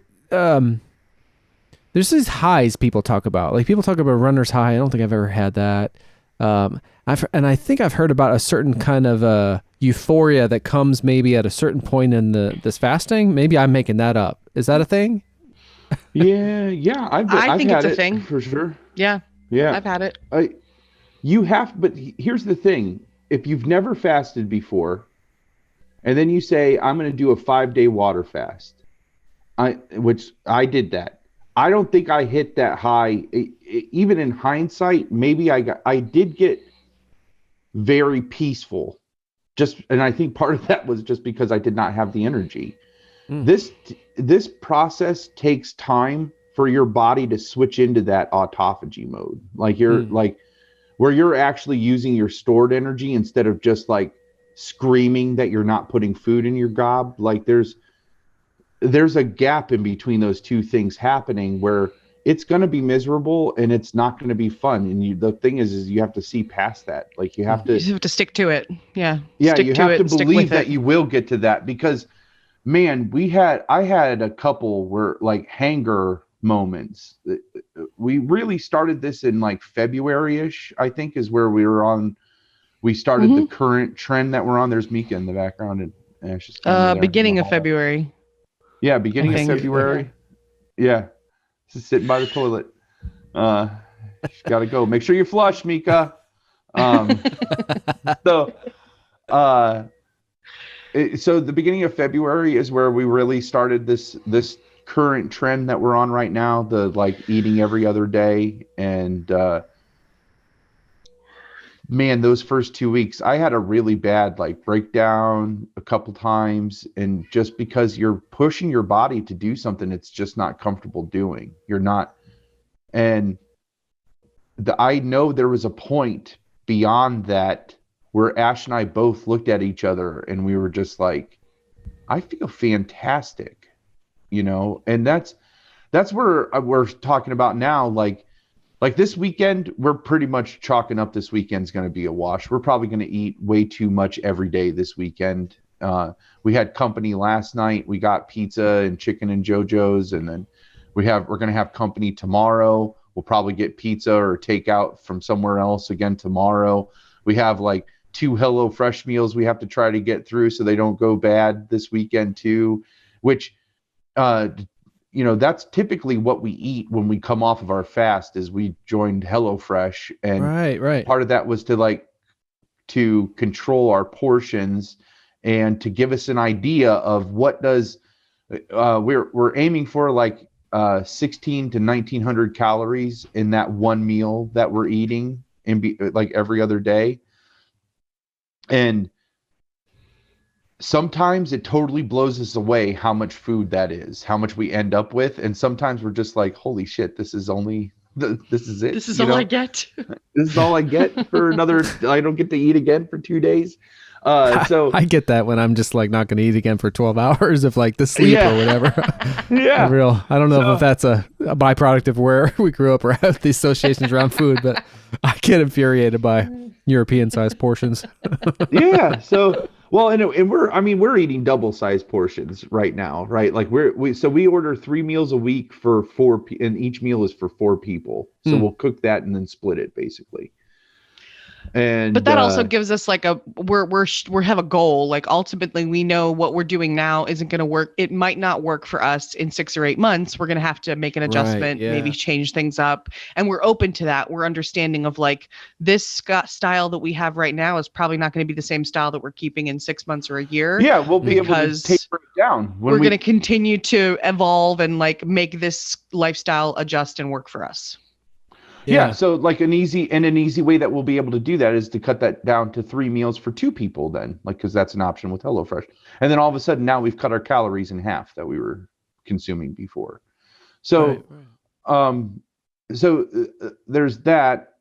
But we're to the point now, this was the point that I was getting at, talking about feeling good with fasting and like getting a fasting high. I wouldn't call it a fasting high. I feel like when we have these spans of time that we're really going back to eating the way we were eating before, come Monday, we're going to be like, man, I need a fasting day. It's like, I make jokes like I have a food hangover right now. I have a food hangover right now. I ate like shit yesterday. I drank too much. I never caught a buzz. It's not like I got drunk yesterday. I just drank beer all day. We had pizza. We had chicken buffalo dip and chips and like soda and booze in our coffee and like all this, like so good. That's so good. It's all awesome, awesome. But it's like I definitely don't have an alcohol hangover, but like I feel I've crapped like 3 or 4 times today. None of them are pleasant. Like it's just like none of this is fun. Like you know, Right. Everything is sluggish. Everything is Yeah. sluggish. Yeah. And does And that it's like change for you? Like you guys were, like I was saying before, where I was like, I realized after I did something like that, sort of a little decade, and the second day, I was like, maybe I didn't need the second day. Do you kind of find those sort of adjustments along the way? I think it's fine too, because you know what? To be totally honest with you, I'm saying that now. It'll probably take me another like 6 times to do that before I would actually not do the second day. Yeah. I think the real growth in what we're doing though is acknowledging that it's going to take 6 times to learn that, and not hating ourselves for that. Like, I'll just have to try to do better next time, right? Yeah. So. Yeah. And that I think that's kind of necessary too for all sort of change, a certain sort of, and then it's one I really struggle with, any sort of personal grace. But if you don't manage that, then it can stop you, and then you're just like, well, I'm trying to change this self-defeating behavior, whatever it might be. Well, I just heard myself saying what it is. It's self-defeating, and so if you decide like, well, I fucked this up, I'm always gonna fuck this up, so I can never change, then you're definitely not going to.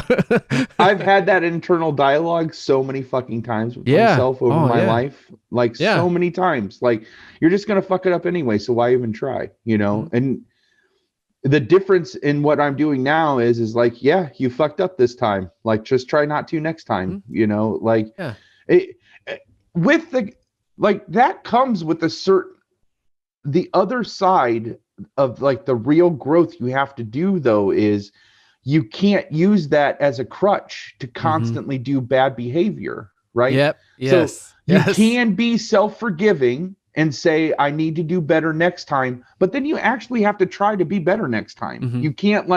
You can't just fuck up again and then just be like, well, I'll just have to do better next time. If you just keep saying that, like, you're never going to change, right? Like, that's the other side of it. You can let yourself off the hook forever. You can either it's like a double-edged sword.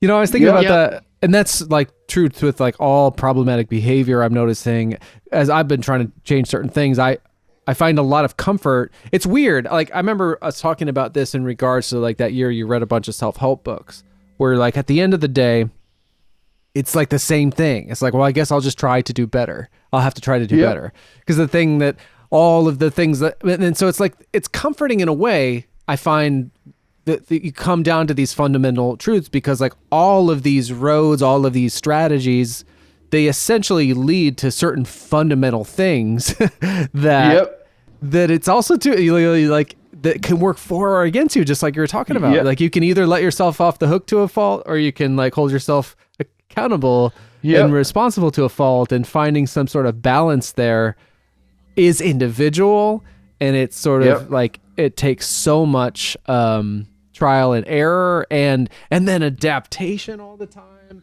And intervention, that's really like that to me is like the stepping stone in between like the letting yourself off the hook and holding yourself to accountable is like, all right, if I realize, man, this is the third time you fucked up where you told yourself, let's try better next time, and it just isn't happening, that you have to recognize, well, then maybe I need an intervention. There's the growth is like saying like, okay, I can't do that. So now I need to try to find an intervention so that the next time I fuck up or come close to fucking up, that intervention will either help me recover or prevent me from doing it, you know? And it's like, it is this, like, it's a spider web of just constant self-reflection and, like course correction, basically. Yeah. Because I hear that sometimes from folks where it's just like, especially in the last year or so, especially, I've heard a lot from a kind of old people that are at a certain age. They're like, well, I'm just not going to change. I'm like, no, of course not. With that attitude, you're not. But like, they don't want to. And then you hear that from young people too. There's like, and I've been that way myself too. It's just like, but that idea of like, the adaptation and course correction, and the unfortunate truth too, it's like you don't just get to, not one thing is going to continue to work forever, whether it's our bodies or our minds, like this idea. But there's also, it's that same thing of like, it's daunting. It's these double-edged swords of you can either like look at the negative or positive. Like you can either say it's the same thing with the cupcake, and the same thing with you're like, well, I messed this up 3 times before I did it. The important, like just as it's the same downside with the cupcake, if you pass it 100 times and on the 101st time you ate it, and that's all that makes the difference. The fact that it took you 3 tries to actually make the change could be the thing you focus on, or the fact that you actually did make the change. And then you can kind of use that momentum to kind of realize that you can do this in other avenues. It's interesting.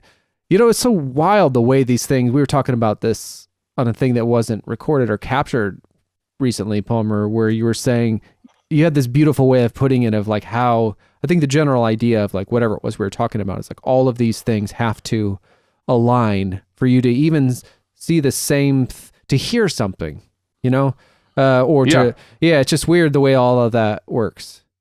And to bring it back to movies, I heard this thing recently, and I guess the writer of Groundhog Day, I guess funny that such an like a 25-year plus old movie is so relevant because of the last year.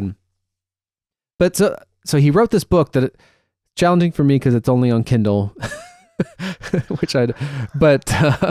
I heard it kind of encapsulated on that Films to Be Buried With podcast I like so much. And so the idea is like the writer of this, whose name escapes me, unfortunately, the book is about like writing Groundhog Day. And so I guess somewhere in this was like how this writer he's like basically what Groundhog Day comes down to, the whole thing that transpires that may or may not be internalized by the audience is that the Bill Murray character's day is the same every time. And the only way that it ends happily is when he adjusts himself and his choices to that day to make it a good day. And it's just like, when you hear it like that, it's like, holy shit, that's like all of us with every day. Every day. And the only thing that we can adjust is ourselves. It's like a microcosm of how all of the things we fall into. He's trying to fucking kill himself or indulging in things. It's wild.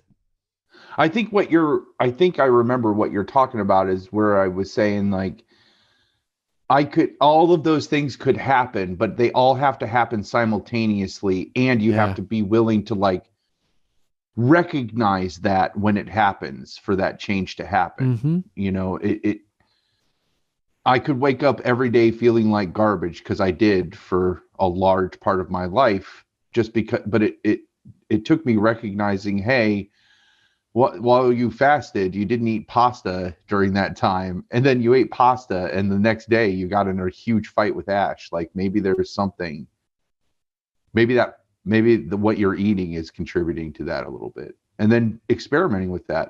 But you have to be open to that change when all those things do line up. It's very crucial. Willing to look at the choices that you've made and like, wait a minute, and make the connections, and not have to be in a Groundhog's Day for it to happen 1,000 times for you to go, wait a second, where's the connection here? Like, there's connections in everything that we've done. It's going to come into a fight our next fight that we're going to have. Like all this is going to come back to bite me in the ass. I can feel it. I'm just, I mean, that's laughing at least. That's the wild thing too. It's like, it's so simple every time it ultimately gets boiled down. Yeah. And then it's this like, why can't I have this note in front of me? It's close the gap is what it says. And it's one of the ways that I tried, cause that's the thing. When you're aware of all this, you're trying really hard. A trap I can fall into is that I can make the very fact in an argument with my spouse or maybe somebody else, whether I like allow it to come out in this way, where I make it so much about like, can't you see how hard I'm trying? You know, like all this kind of, but at the end of it's that whole intent versus impact idea too. It doesn't fucking matter to anyone else what you're trying, how many times you pass the cupcake. If you ultimately eat the cupcake, if you ultimately change the behavior and that's good, or whatever the thing is, like it's what you do, the impact of what you do either on yourself or someone else that you have to like live with and adjust to constantly. And it's like, so that's the annoying thing. It's like simple, And this simple thing sounds great and it's good in this instance and it feels good in this instance, but the same thing kind of feels bad later. And the idea of like somehow taking it all in stride and being able to accept the way in that which that same thing is true, and now you're kind of wrong and fucked up, but then to not like fall into the trap of like, well, I always fuck up and I'm wrong, so I'm just going to keep being wrong. It's like such a nightmare. I'd play devil's advocate for the people that you're talking about that like, I'm not going to change, and they don't want to change. And that, I think that's okay. I've said that recently, like, this is just who I am, like, but then you have to be okay with the consequences of that. Right. So like, if you're going to say like, I'm not going to change, like, you can't be miserable that nobody wants to be around you. Right. Like that you have to accept those consequences of that choice if that's going to be your choice, Yeah. So, and that doesn't have to be the choice for all time. Like, I've been that person too. I fall real prey to getting excited about things and sound like I know what I'm talking about, but it's, or attempting to, but yeah, it's just like that whole thing about to be able to hear it. Like there's the million times that I heard that thing that I now suddenly see as truth or whatever, but I was always just being like, no. Or maybe I'm like, well, sure, I know you're right, but I'm not willing to do that right now, or I don't have the emotional capacity to whatever. Yep. But I guess some of what brought all this up is just that I find so much inspiration in other people's example, whether for me that's like famous people or people in my own life. And so these and like that, the whole idea of like, you can't necessarily see the effect of one thing until you make some change to where you're able to observe it. Like, and so I've just been real inspired and intrigued by the ways that you guys have been doing that. And I appreciate you being willing to delve into it a bit. Oh, so the last sort of like researcher question I had was whether or not, if there was something that kind of surprised you about the whole thing. Like, I thought this was going to be this way, but it turns out I was really surprised that it wasn't, whether for sort of good or bad. I was just kind of curious about that. I mean, I guess it's a little bit of a surprise to be like, well, I thought this was going to suck, and then suddenly I feel better about something. Hopefully I didn't take your answer. As hard as it was on the hardest days, it surprised me how much easier it got after, really, in the grand scheme of things, a very short amount of time of misery. Like, there were days of misery for me personally. Starting out fasting, there were days of misery, but those days became fewer and farther in between one another, and the time that I actually felt miserable was shorter when I was fasting specifically. So like, and the knowing that, I mean, he's talked about the knowing that I eventually would get to eat, and when I would get to eat, I'd get to eat whatever I wanted, because I was having the discipline to tell myself, you just have to wait this amount of time and then you'll get to relax and eat what you want to eat, has helped me find a balance between the two. Of like, it doesn't feel as painful for me to tell myself I'm not going to get to eat again until tomorrow at 3:00, because I know that tomorrow at 3:00 I'm going to eat what I need to eat, and getting to there isn't going to be as awful as it was last month when I tried to get to there, So like, the over time, what has gotten easier has been the periods of fasting and not feeling as miserable at the end of them as I was when we started out doing the fasts. Yeah, what I'm hearing is like the confidence that builds. You're like, I know how this goes. I know I can do this. Yeah. I know this is going to be miserable right now, and I know that I would really like to cheat and go downstairs and eat whatever we have, but I know that it's not, in the long run, it's not going to make me feel as good as knowing that I can complete this, and that I know that there's an end in sight. It's not like this is an unknown amount of fasting time. I have a very clear limit that I have given myself, and I know, like he said, I did a 5-day fast. I know I can do this. Mm-hmm. This is going to be really painful because of the bad choices I've made the week leading up to this, or maybe this weekend is going to make fasting next week a lot harder, but I know I can get through it because I've done it before. So it's just a matter of like affirming myself and reminding myself that as hard as it's going to be right now, it's not going to be this hard forever. There is a very clear end point for this. And once I get to that, I will feel the satisfaction of knowing that I did what I set out to do. has increased over time, and it hasn't continued to get harder to fast. Mhm. It has continued to get easier to do the Yeah, fasting. that's interesting. Yeah. It reminds me too of this thing that I've been kind of trying to wrap my head around, this idea of like sitting with discomfort. People say that, and you guys are doing it in this. And so a lot of how I have effectively processed things in the last year that, like you say, probably won't be the same for me my whole life, but it's been really helpful. It's been my convergence of like being interested in Bruce Lee and stuff and his philosophies, but his philosophies have this physical component. So it's really nice to be able to draw these parallels, but I never thought of it. Hearing your example, it's you hear this thing about like, oh, sit in discomfort. Like maybe as a culture, maybe as a species, we're always like trying to, if we feel pain or discomfort or conflict, we're trying to like just fucking either get it out away of from us as soon as Yes. possible. Yeah. Yep. Yeah. Yeah. And so much good can come from being able to move through it, sit with it, and all this. So much growth on the other side. Like all growth is painful. Growth. Yep. I think And, a lot of this that is an interesting discomfort example. when you force yourself to sit through it, though, you realize that you typically how much of that discomfort that you were avoiding, when you finally do face it and just, as you say, sit in it, you come out the other side and you're like, that was not as bad as I was anticipating it being. You know, Yeah. And I think that's part of the lesson in that sitting in discomfort, is that when you finally do get in it, you realize I'm capable of this. Mhm. Like, I'm capable of handling this. Like, it's not going to be fun, but I can do this. Yeah. And sometimes that's all you get. And I I think that's part of like where you just come to this level of acceptance. And if that comes with age or that comes with experience or however you get there, sometimes all you get is like, this is going to suck, but I know I'm going to get through it.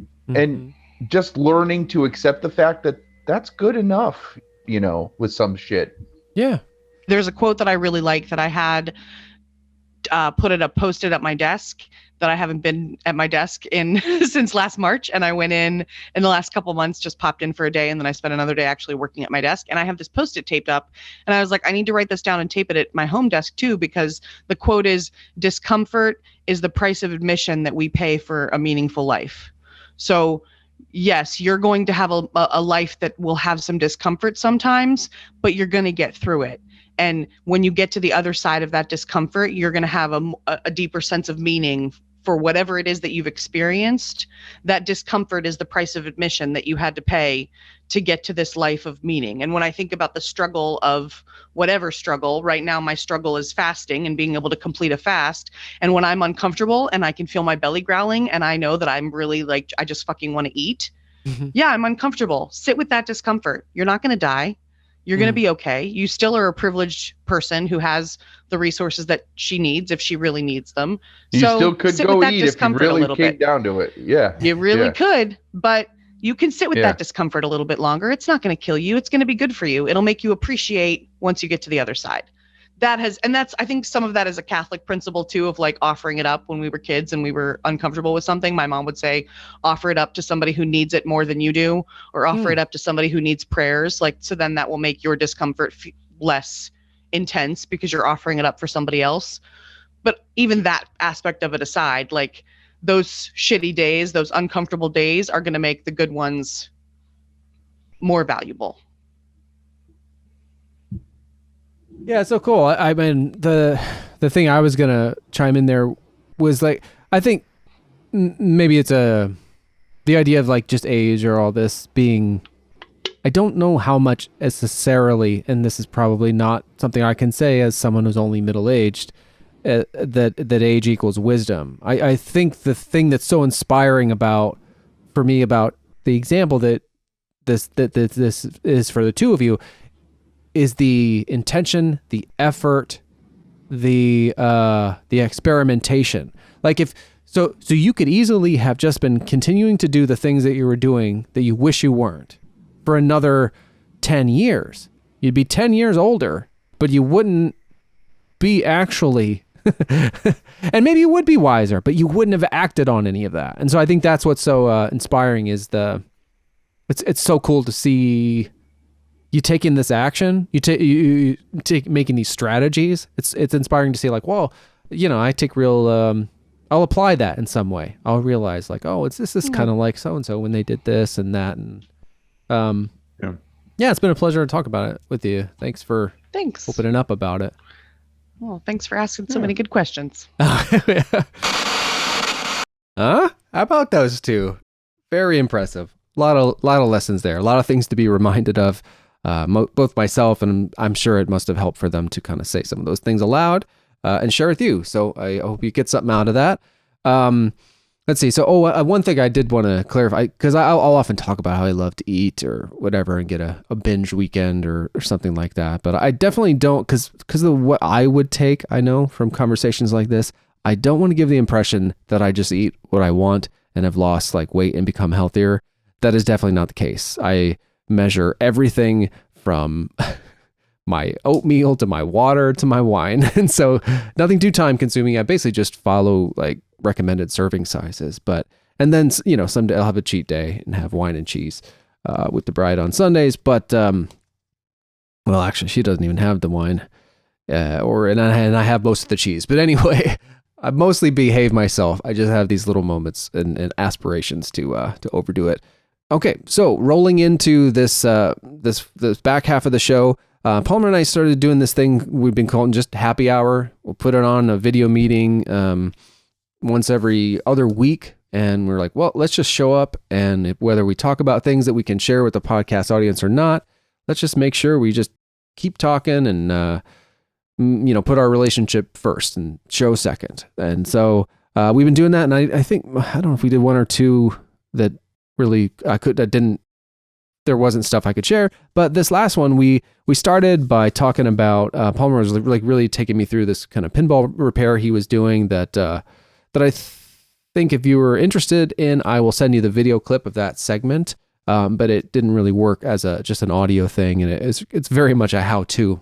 But as soon as I brought up Van Damme's, the trailer for Van Damme's new movie, The Last Mercenary, the conversation started to take off in just a very old school, long walk, short drink kind of way, where we were just on a roll and having a great time and just sharing our opinions and the things that we're excited about, surrounding movies and stuff, especially. So the first half of the show is real self-helpy this week. And then the second half is just, pure geeking out over stuff. I think we get into zombie movies. We get into the Zack Snyder sort of universe. Of course, the new Van Damme trailer, which looks super fun. Trailers in general. Turns out Palmer is like much more into. Anyway, I'm kind of spoiling it. So that's what we're gonna go out on here. Happy Hour, Volume 1.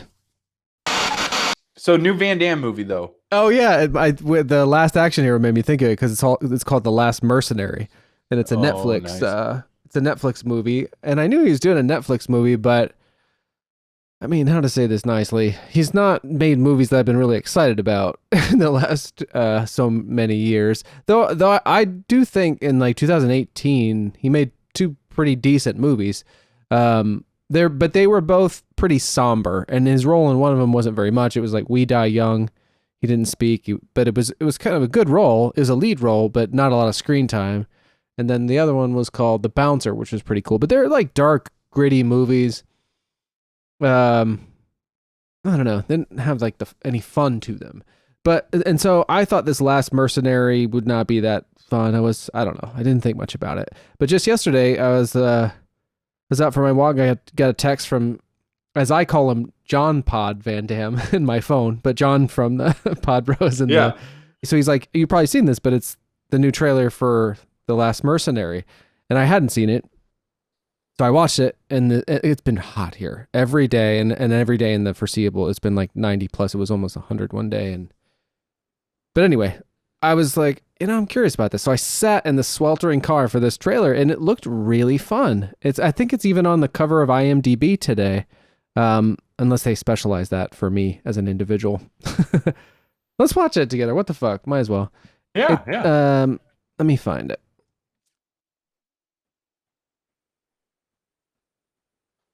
I don't know what's on IMDb, but I know I can find it on the. Oh my gosh, Dakota Fanning is on the cover of my IMDb. Maybe it is specialized then, huh? Yeah. Do you look up a lot of Dakota Fanning stuff? No, I don't know what she's. I can't. Some that's so trashy. I can't even say that out loud. Oh, Sometimes no, I will no. look up actresses to make sure it's okay for me to fantasize about them. Oh, that makes a lot of sense. In fact, that seems very responsible to me. Yeah. So, because if they are not of age, I do not want to fantasize. Right, because I mean, we would have been introduced to Dakota Fanning as a kid, like a cute kid actress, but she's probably a grown ass woman nowadays. Have you seen Once Upon a Time in Hollywood? Oh yeah. I don't remember who's in that. She's in it. She's one of the group with like Kevin Smith's daughter and stuff. Well, yes. Yeah. So like, the one that's like sitting in the chair that he has to go in and talk to before he can go talk to the old man. She's like the head of all of them. I can't picture her specifically, but I guess it makes all the sense in the world. It would be her. But that's her. She's in like a strap shirt, and that's it. And like you can see her nipples through the strap shirt, and I'm just like, holy crap, she is hot. And Ash, wait, have you vetted Dakota this? Fanning. Is she? Huh? Have you vetted this? Is she old enough to be? Oh yeah, she is. I don't know. I'm pretty sure her sister is now too. What's the sister? Her sister was Elle Fanning. Elle Fanning. Oh yeah. Oh yeah. Man.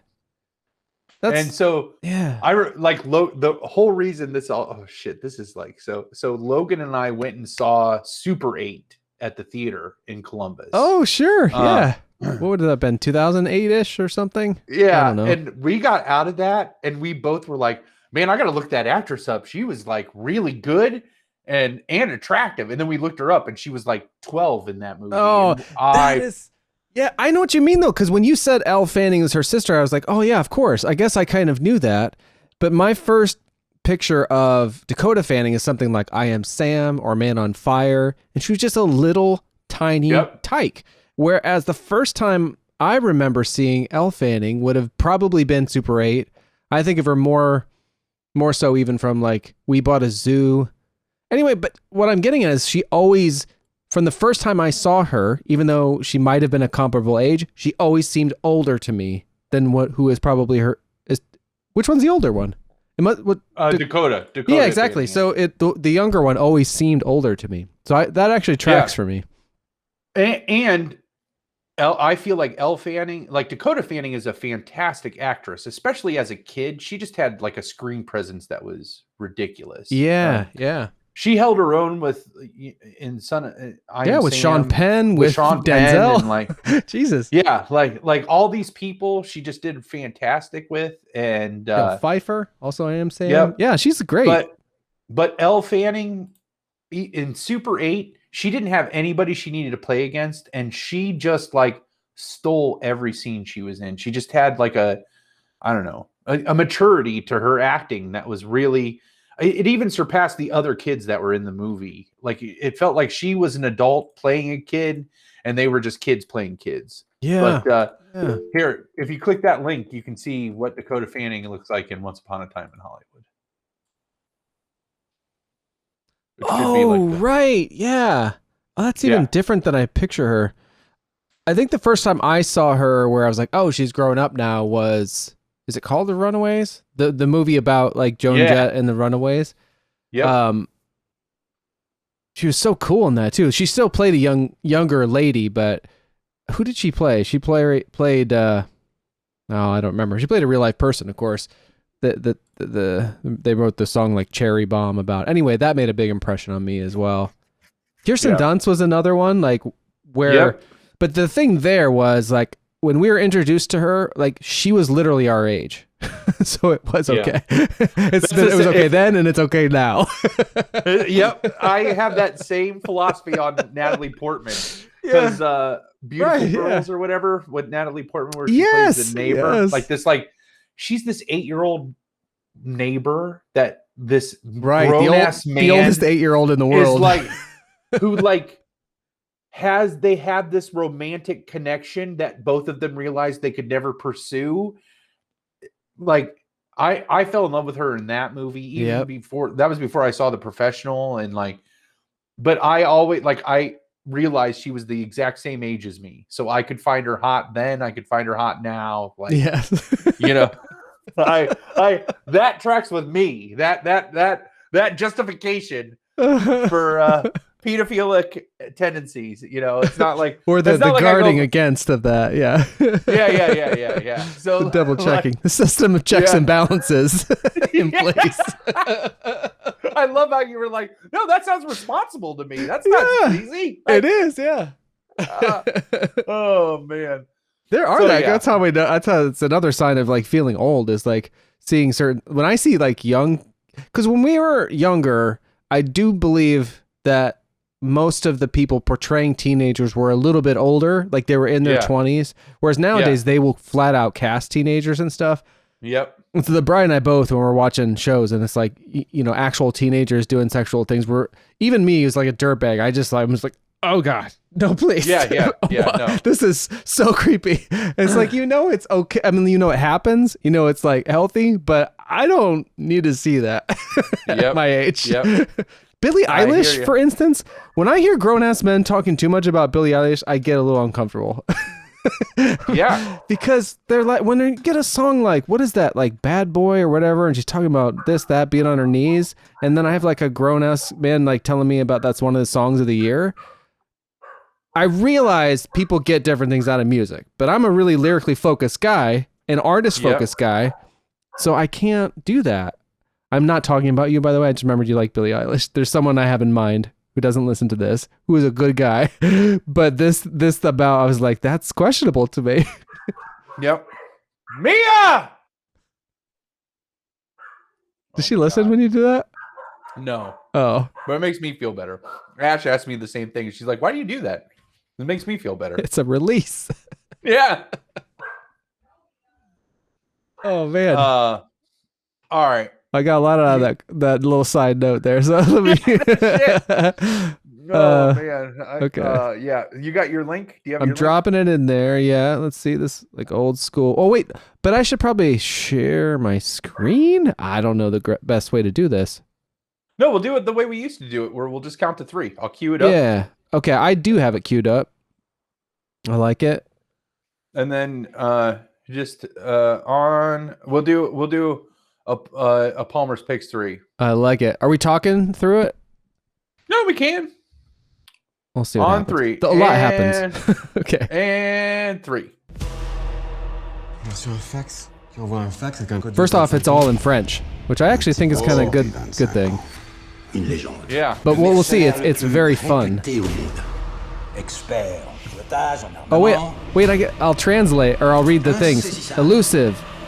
His code name.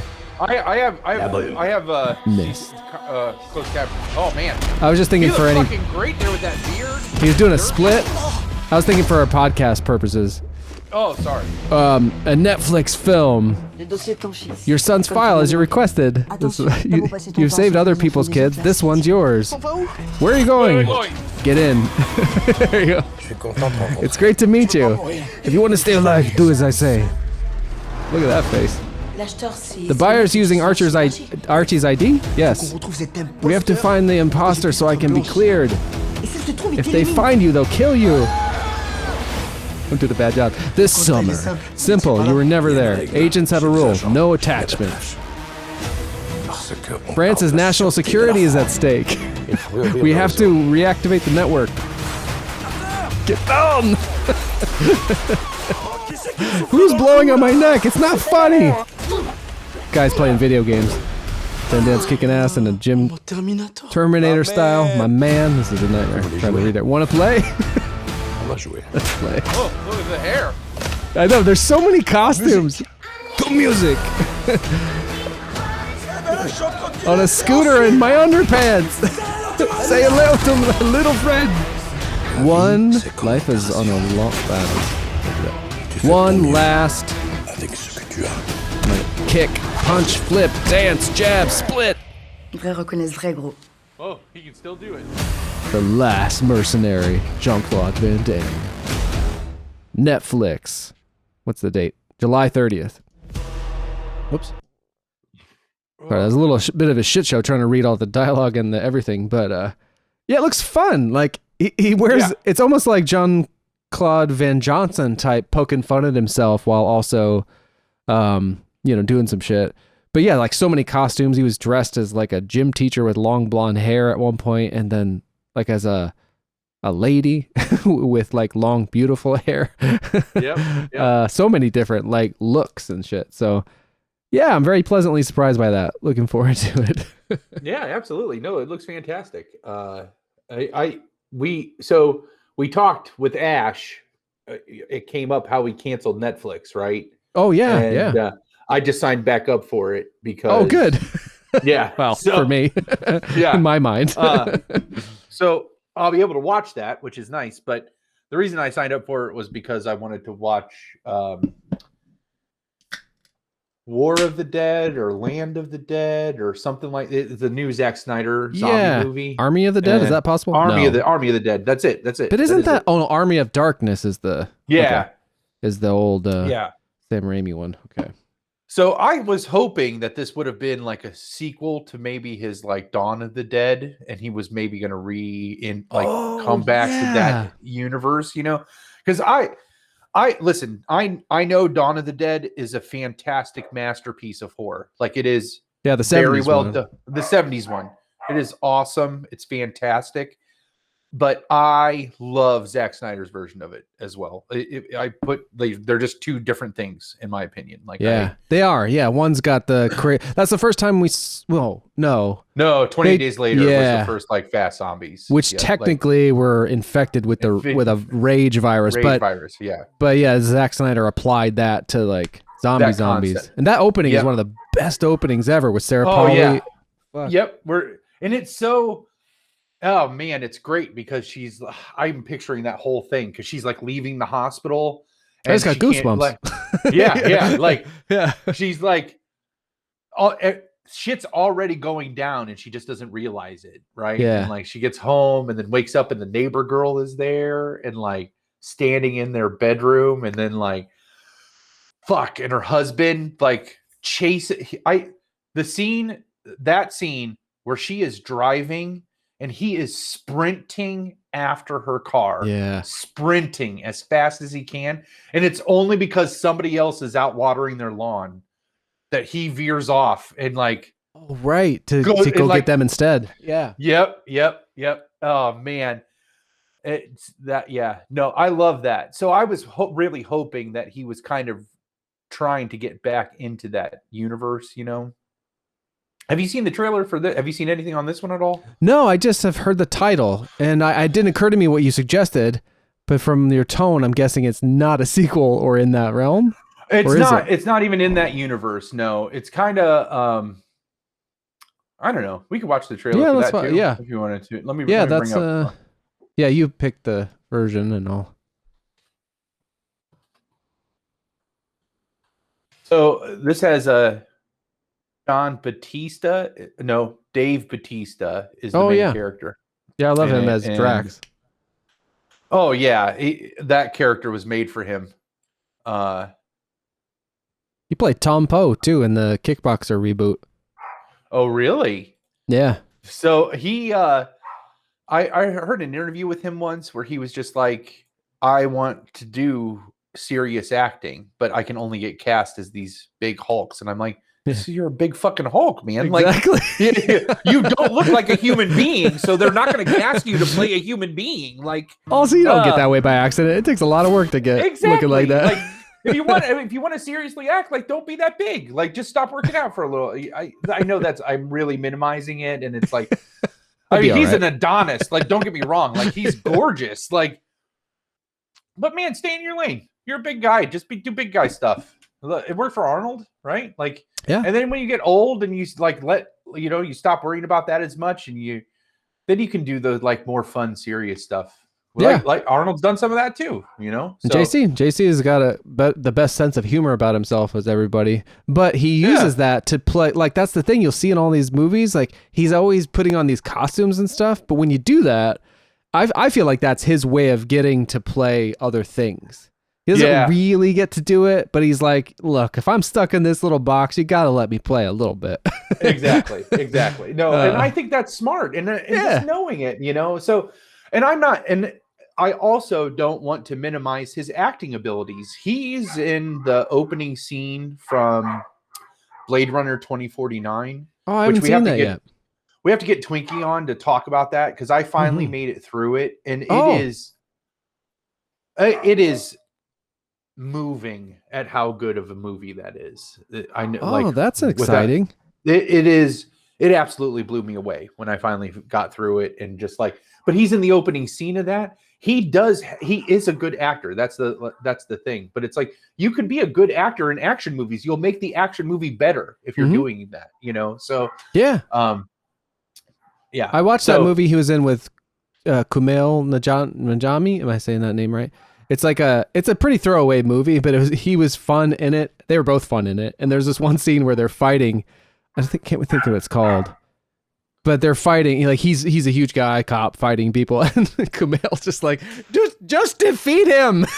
It's one of my favorite things in the last few years. That was his encouragement to the fight. Just defeat him.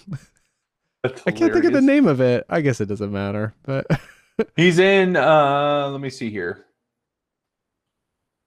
And he's got a lot of shit coming out, like Army of the Dead, WWE Survivor Series. Stop wrestling. That's the other way. If you want to be a serious actor, stop fucking wrestling. Oh, he's an active wrestler? He came from that world? Yeah, Batista. It was who he was as a wrestler. Oh, so like WWE type thing? I didn't realize that at all somehow. My Spy? Is that it? Oh, it's Stuber. That's what it is, because Kumail plays an Uber driver. Oh, Stuber, I see it. It's silly, but I don't know. It was really fun. And I still stand by it's Kevin Kline's statement when he won the Golden Globe for The Ice Storm. It was the same year that In and Out came out. Oh, yeah. And he was much more proud of his work in In and Out than he was of The Ice Storm. And he said in his acceptance speech for The Ice Storm, it's a lot harder to make somebody laugh than it is to make them cry. And he pretty much walked off the stage after. Nice. Yeah, yep. So, especially in the with like to make, you can do things in movie, like you can do the music. So much relies on the editing, all of that kind of stuff, and you can pull those heartstrings. But you can't, and I think there's a similar balance with the comedy, but I haven't done enough myself to like speak from like experience like they do, but I can imagine how it would be a harder magic trick to pull off, because you can't just put funny music under something and have it work. Yep. It could make it ridiculous. Exactly. Well, let's check this out. This Army of the Dead. I got it ready. It's another Netflix. Right. That's right, of course. Yeah, it's right on Netflix. Actually, I think Warner Brothers sold it to Netflix, and in hindsight, they regret doing it. So, because of the theater situation and all that? No, I don't think it necessarily that. Just that it did better than they thought it would. So, and I think they're trying to mend their relationship with Zack Snyder because they want to reboot his version of the DC universe. So, we should talk about that a little bit. I've heard the opposite, like that they keep saying they're done.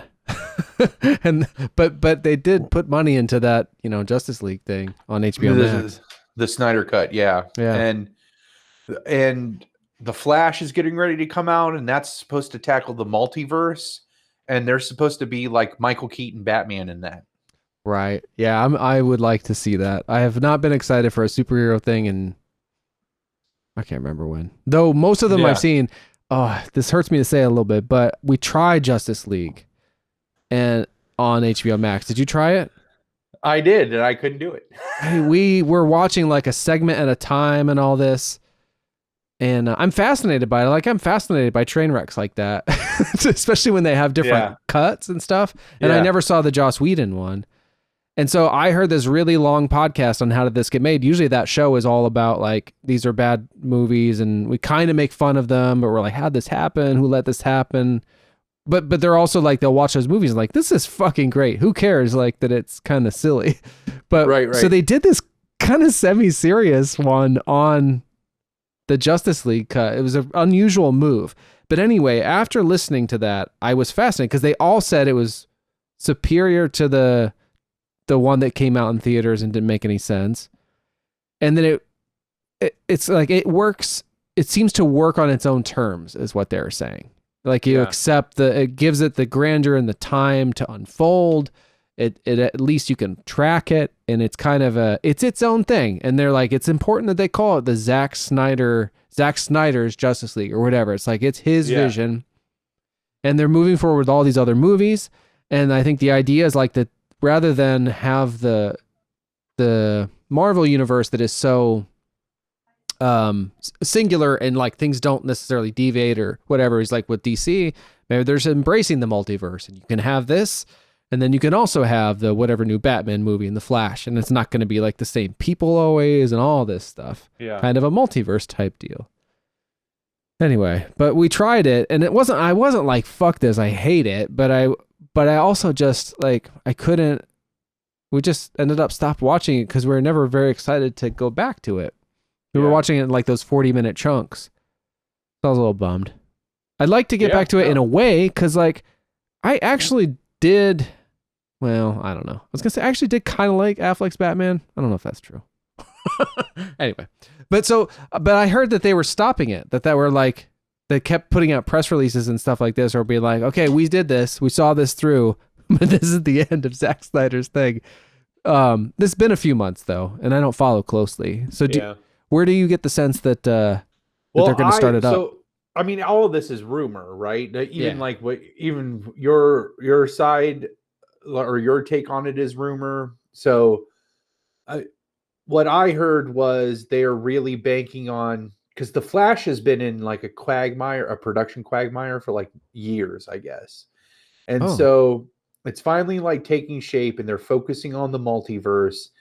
And the rumors I heard was that they're going to use that multiverse as a justification, because there's like, there's like Robert Pattinson's Batman. There's a like called The Batman that's going to come out in like 22. And then but any of this stuff that's happening isn't taking place in that universe. So they're trying to use the multiverse to, like you said, to justify all the different versions of these things existing. And then the rumor is that's going to allow them, because he envisioned like a trilogy of these Justice League movies. Yeah. And they kind of truncated that for this, whatever the thing, they kind of let him do just enough to. Yeah. And so, but the rumor is they're going to let him have the other two. Like they're going to let him go, like finish up his Justice League trilogy. But wasn't Justice League the second? Like I thought it was Batman v Superman, Justice League, and then there'd be one more where you really get into that like dark bad Superman thing, right? He technically made like he made the two Supermans that preceded Batman versus Superman 2. Oh, right. So like, okay. So the Justice League was supposed to be the first one of a trilogy. So I think Justice League was supposed, because they were trying to do the MCU thing. So they started with Batman. They started with a solid property. They got 2 solid sequels out of that, and then that Batman versus Superman movie. Didn't they do 2 Superman movies before that with Henry Cavill? Maybe. Or maybe it was just maybe it was just the one. I think it was just the one, because they went from that one then where Batman at the versus end, Superman was the second one. Yeah. So okay, so then that introduces Batman into it, right? And so what they were trying to do, that was like how they got like Thor involved with MCU, and then they made an Avengers movie pretty early in the whole MCU, like in the Infinity Saga, right? Like they made the first Avengers movie pretty early. So that was how they were going to springboard. That was the third movie in the series. They were going to springboard those other characters. Then you were going to, because I don't know if they have Martian Mindhunter in that or not, but they definitely have Cyborg, the Flash, Superwoman, Batman, Superman, Aquaman. Those are all in there. And then Aquaman was supposed to be the next one coming off of that. And then Wonder Woman was happening and doing their own thing along with, I think Wonder Woman even might have came out before Justice League. But yeah, I think it came out after Batman v Superman because it's like embedded in there. It's teased in there. Yeah, I think it came out next. So Zack Snyder was going to get to follow Superman through the Justice League stories. That was going to be his part of the properties, and then all these other directors were going to be doing the other characters. But anytime they came into a Justice League movie, which he envisioned 3 of those, anytime they came into one of those, he would be directing them outside of their own series, right? So yeah, like Affleck was supposed to do the Batman for the longest time. He was shooting it, and then like I'm thinking alcoholism is what drove him away from that. And I heard a rumor, or I heard in that same podcast, they did a kind of crossover podcast with a thing I would like. I think like how did this get made? They did a crossover podcast for this Justice League thing with. Can't remember the name of the podcast, but that podcast goes through directors' careers and follows them. Can't believe I don't listen to this thing. But anyway, so they were kind of approaching it from that standpoint. But it was in this podcast that I heard a report. It wasn't like someone said, I heard this. I think it was from somewhere, but it definitely sounds like a rumor. Basically that some friend of Affleck, because it had like Affleck's version had like the writer of Argo involved and like it had good people involved. But I think somebody said, because he was like going away and coming back to it, they're like, if you keep with this, you're going to die. You're going to drink yourself to death. Something like that. And they were basically like, you got to let this go. And so he did. Yeah. So the movie was like driving him to drink. Whatever it is that surrounded it and trying to make it happen. And I don't know, perhaps like those DC movies, they draw a lot of ire. Like people get pissed. And I'm not excluding myself from that entirely. I just am not super invested. Right. But I haven't been like happy with them. I mean, comic book fans are Star Wars fans, right? I don't like Star Wars fans. So I can't imagine. Yeah, they're worse. Worse. Like comic book guys are like worse, right? Yeah, I think so. Yeah. And this, I mean, like I said, I can kind of include myself there. Yeah. I just try not to give people too much shit. So I don't know. I hear more and more about this Zack Snyder shit. Like his wife is his producer on all this shit. Oh man, this was killer. Because she died, right? Their daughter died. Oh. During the production of Justice League. Right. Their daughter dies. And Warner Brothers would not give him. They were already getting heat from Batman versus Superman. It was not like people were not liking the directions and choices that he was making. And so it was just this perfect storm of awfulness. Their daughter dies. They're coping with that, trying to still be professional, still trying to do this stuff. Executives don't care about any of that. They just want this property to be successful. And I don't know. I feel like they probably took themselves out of it. Like we're probably like, give it to somebody else, you know? Yeah. Like, yeah. It could have been a combination too, like of that and then wanting to kind of lighten it up by bringing in Joss Whedon, the quippy guy. That was interesting too. Like hearing the contrast between the Whedon cut and the Snyder cut. Like I said, I didn't finish the whole thing, but like there's talk about what came from one, what came from the other is kind of surprising because like there's all these scenes, I guess, in graveyards. And they were like, we always thought, the guys talking about it were like, we always figured that those were Whedon reshoots because, you know, so much of Buffy took place in graveyards with like funny quips and stuff. But all of that stuff was in the Snyder cut. Anyway, it's fascinating, but it doesn't quite it didn't quite work. So, but in general, like I haven't seen a lot of his movies. In fact, in this podcast, they mentioned the thing about him being, you know, the Dawn of the Dead guy because the remake, 2004 remake, because they had followed his career at some point, which I had completely forgotten and possibly never actively knew. That, you know, like put it together like, oh, that's the 300 guy and the he does like Sucker Punch and I don't know. There's like a pretty distinctive thing that he does. That is Well, it's maybe not for me, but that's okay. And I respect the fact that he like goes all in on it. Yeah, and it's not quite there in Dawn of the Dead though. Like that hadn't emerged. That I really aesthetic. think he got that stylized look that is his. Because he did 300, I think. Yes, that's where he really refined that look. Yeah, and then he tried to apply that on other stuff. That like saturated slow-mo, so much slow-mo. Like so not John Woo slow-mo, but like even more slow-mo than John Woo. It's crazy. Yeah. So he does like speed ramps within speed ramps. Like it'll be slow-mo and then it'll kind of move up and then it'll slow again. It's wild. But yeah. So this is his latest. It's like Michael Bay. That's I compare Zack Snyder and Michael Bay a lot. Their styles are very similar. Yeah, I know what you mean. Yeah, I could see that. But like Michael Bay is like Michael, but like Zack Snyder he's like it's more cartoonish. I think that's what it is. It's like so much more pronounced. It's like the most extreme Instagram filter type deal. I love Watchmen though. Have you seen Watchmen?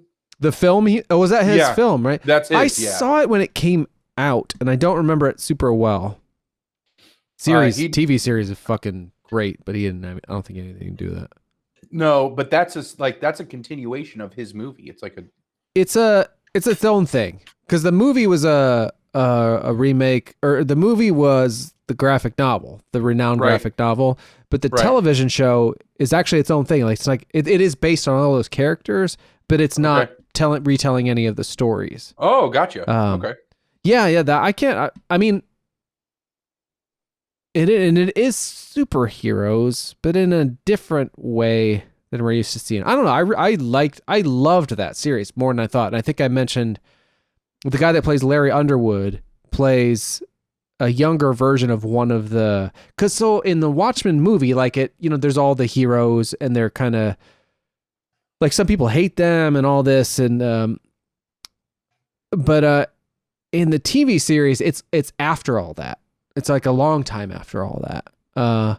And so people are looking back on it and they almost like remember them like they were on TV or something. Gotcha. And so one of the heroes that they remember, the origin story has the dude who plays Larry Underwood. And it's the best origin story I've ever seen. Wow. It's so cool. And I mentioned I did the little wraparound or intro thing to, I put our Stand episode out before the first half of that conversation that we had last, whatever it was.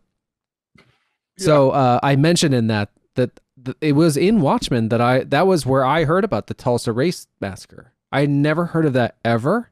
That's how that show opens. And at first I thought it was just a fiction of the show and only later found out that it was a real thing. And I guess like this is the 100th year anniversary of it, like where they wiped out Black Wall Street or whatever. But anyway, I don't want to give too much away, but a big pitch for TV show Watchmen. Fucking amazing. And you're telling me that you were also a big fan then of the Watchmen movie, which now I want to re-see. As far as like Zack Snyder stuff goes, if Zack Snyder is not your, like, I feel like that one stands out. His Dawn of the Dead stands out. But I understand what you mean about it looking kind of cartoony. And thinking back at Army of the Dead, I really feel like there's a lot of, who's the guy that directed Dawn of the Dead? Not Dawn of the Dead. Evil Dead. Oh, Sam Raimi. Sam Raimi. Yeah, that's who I thought it was. I feel like there's a little bit of homages in the like style of makeup that they use in this Army of the Dead to his style of making people look, especially in the Evil Dead. Anytime somebody would get possessed, their features would change. And the zombies in this Army of the Dead remind me of that. But cool. we've been teasing around this for like long walk for this. But let's watch this and then we'll dissect this a little bit. And I won't give. Okay. I probably will spoil the shit out of it. Sorry. So that's okay. I'm quasi curious, but I'm much more interested to talk about it with you. Yeah. All right. So let's on 3 and 3.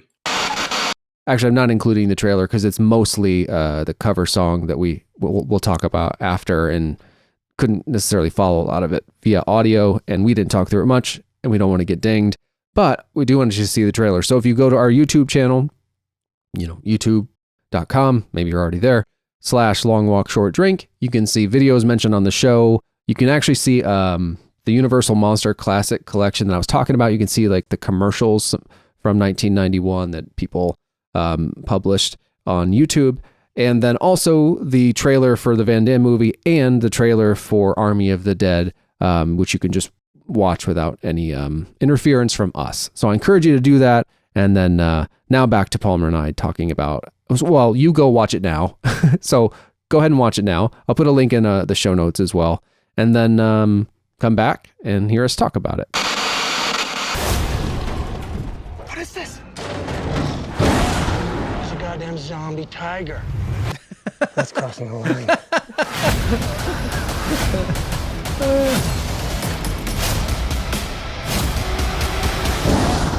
got to know when to hold up, know when to fold up.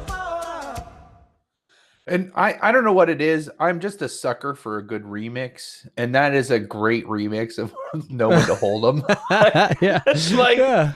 and when they time it all up with the shit happening. I love trailers. I wish, I don't know, maybe in something that is created somewhere in the future, they like movies just become trailers where it's just like perfect. They're perfect. Like if those that's all that remember the Grindhouse thing where some of those ended up getting made into movies, but that was kind of fun, right? Yeah, they're just perfect. They're like all the perfect pieces of the movie put in because you have to. That's what gets you to watch them, right? And and you got to figure out what it is to communicate.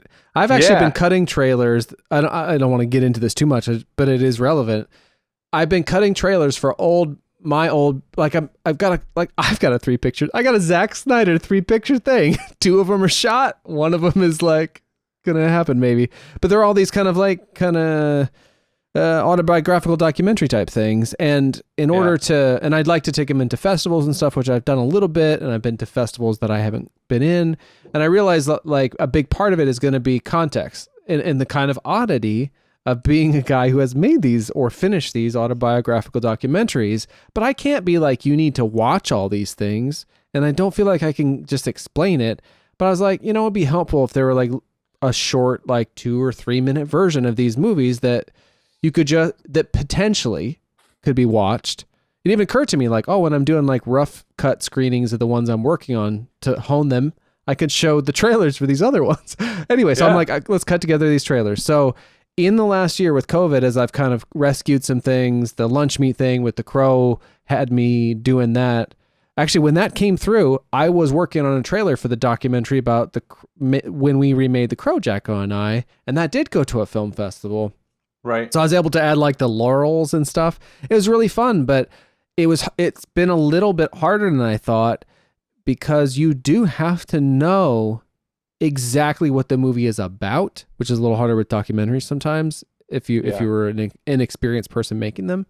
But anyway, so I've been living in that world a lot actually. I made this like trailer for the Inertia remaking The Crow that I made back in 2001. I made an extended trailer for this like other movie, NJ's and the Jeff tour documentary that's a long story, but essentially like I was gifted 5 tapes that no one had ever seen of this like small band trios tour, and I made it into a movie that no one ever saw. I was like, well, no one can ever see this, but I guess maybe I could put together a trailer that paints a picture, because it was really remarkable to me what was revealed in those tapes. Anyway, I did that.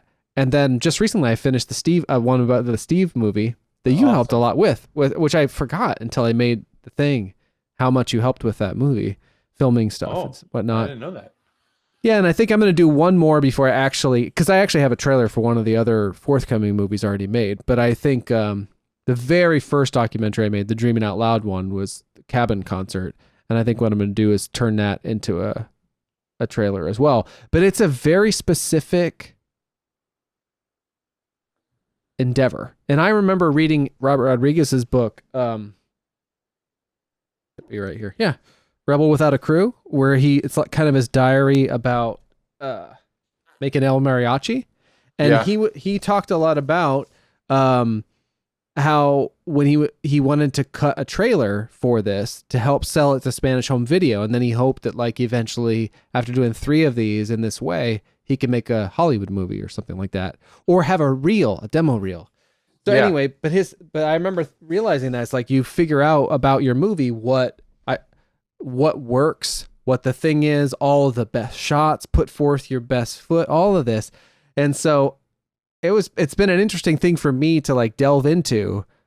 So it's funny. I guess it's just funny for me that you bring it up, that because I've spent a lot of time doing that recently. Like that's a job that people have. Like people cut trailers. I remember hearing about, I don't know who, but like people would cut trailers for like Roger Corman, like maybe Scorsese or something. And then you get to go on, it's a specific thing. And I've been spending a lot of time doing it. So it's cool to hear that I would love to have that job. The trailers are so awesome.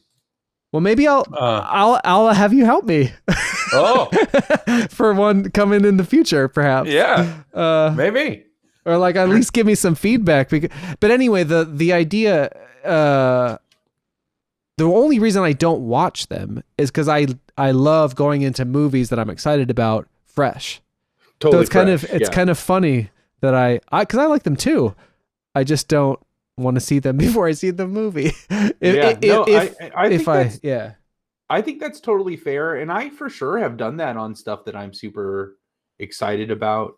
But I have found in my age that it just makes me more, if I'm truly excited about it, even if the trailer where I'm just like, oh, that looks like garbage, I'll still watch it. The trailer's not going to sway me one way or another. Yeah. But I will find enjoyment out of the trailer. In the trailer itself, I mean? Yeah. Well, and these 2 trailers, like the Van Damme one, I wasn't excited. Now I am. I'm not annoyed that I saw things from that movie. I had no intention of seeking out Army of the Dead. And now that we watched that, I'm like, oh, I think I'd like to see that. Yeah, I was the same. Like when I finally watched the trailer for it, like we were not subscribed to Netflix, and it just so happened that the end of the month was last week. And so I was like, I'm going to rejoin Netflix at the end of the month. So that way we're back on it, because I know Cobra Kai is coming later this year and we'll have it for that. Love, Death and Robots season 2 came onto Netflix, which is this like, it's an anthology series that it's a mixed media science fiction anthology series. That's probably the best way to sell that. And it's, so the first one I think is like 9 episodes, and each one is their own self-contained story. They're not related to each other. And they're just really brilliant science fiction. And so the second season of that came out, and there's all styles of like, there's live action animation combination on one, and then the next one's all anime style, and the next one's all CG, and the next one's like watercolor animation. And so there's then there's traditional animation that makes you feel like you're watching an 80s cartoon. Like they just changed that. Like everyone has their unique style and story that is being told. Really, really awesome. Really, and like good science fiction, like really makes you like I see science fiction as like a cautionary, always is a cautionary tale. Like it's always like, this is where we could go. This is what could happen. This is how technology could shape society, and they're all good. I'm interested in that Blade Runner thing, but the Blade Runner's got to be like that, right? Yeah, big time. It is. Yeah, I would highly recommend watching that. I remember finishing it because I watched it over 2 days, because it is kind of long, and it is. I mean, Blade Runner is a very like low key movie, right? It's it's a quote unquote action, but it's a lot of like, it's that noir style. Yeah, so it's there's like kind of there's starts and stops. And it's dark, and like it just feels a little oppressive, and like the color palette's not very like broad, and 2049. Oh, Jesus. There is. Yeah, it moves me when it moved me when I watched it. And so like I had to reach out to Twinkie when I was done. Like I was like, I finally finished this and I would really love to dissect it with you. And it is so very good. Oh, let's do that. I'm into that idea. I always love an excuse to get Twinkie. Yeah. on one of these calls. And I'm intrigued by that. And it's nice too. We do a lot of TV series, I realize, and that takes a minute. Yeah. Which is very rewarding. But the discussion can become long and exhausting. Yeah. So to do just a single movie sounds fun. Yeah, no, absolutely. I'll chime in on a text thread, start thinking about that, working towards that. Cause I think I would need a little bit I would need that to make sure I make the time in my watching like Michael Dudikoff movies and the Before Sunrise trilogy to make this happen. Oh, that's awesome. I've been totally doing all those things. That's spectacular. So tell me, like, what was your reaction to seeing this movie, Army of the Dead? So there is, I don't know how much you have seen in the news about it, but like, without giving away which character or actor it is, one of the actors was added, their performance was added in post-production. And I know that happened, but I don't know who. I think I knew who was replaced, but I don't know who was. Yeah, so I'm not going to tell you. So don't seek that out if you're going to watch it. Don't seek that out because I'm curious to see. I knew that going into it, and it was very telling knowing that. I know it's a comedian situation. So yeah, I wonder if I'll be able to tell. I told Ash, I was like, I wondered in hindsight if I had not known that, if I would have fallen for the trick. But knowing it up front, it was a little obvious. And maybe obvious, and that's a perceived obvious, right? Like you're like, oh, that person's not actually there.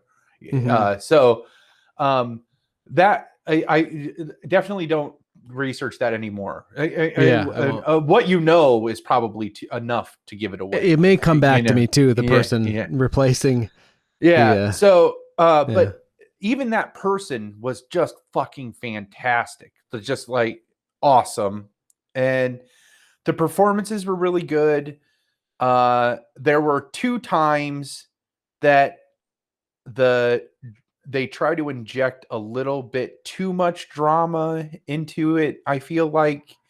And it's like, this has been a buddy, quibby action movie, and then we're stopping to do these. And I know that happens. It just felt out of place. Both times that it happens, it felt out of place. Yeah. So, other than that, though, awesome. Really good. I mean, you're not going to get anything new. It's not like he revolutionizes the zombie genre or the action genre or the action horror genre or anything like that. Like, it's not like he revolutionizes anything. You're not getting any.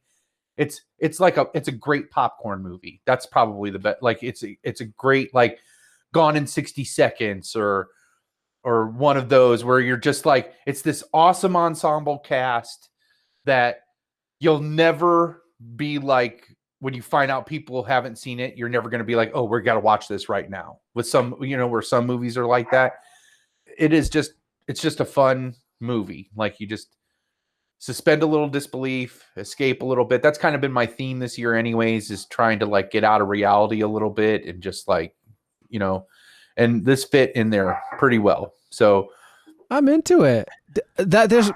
Something about what you were saying reminded me of Zombieland 2, a trailer I saw and was fascinated by, but forgot about. Have you seen that? Yeah, great. It also was good?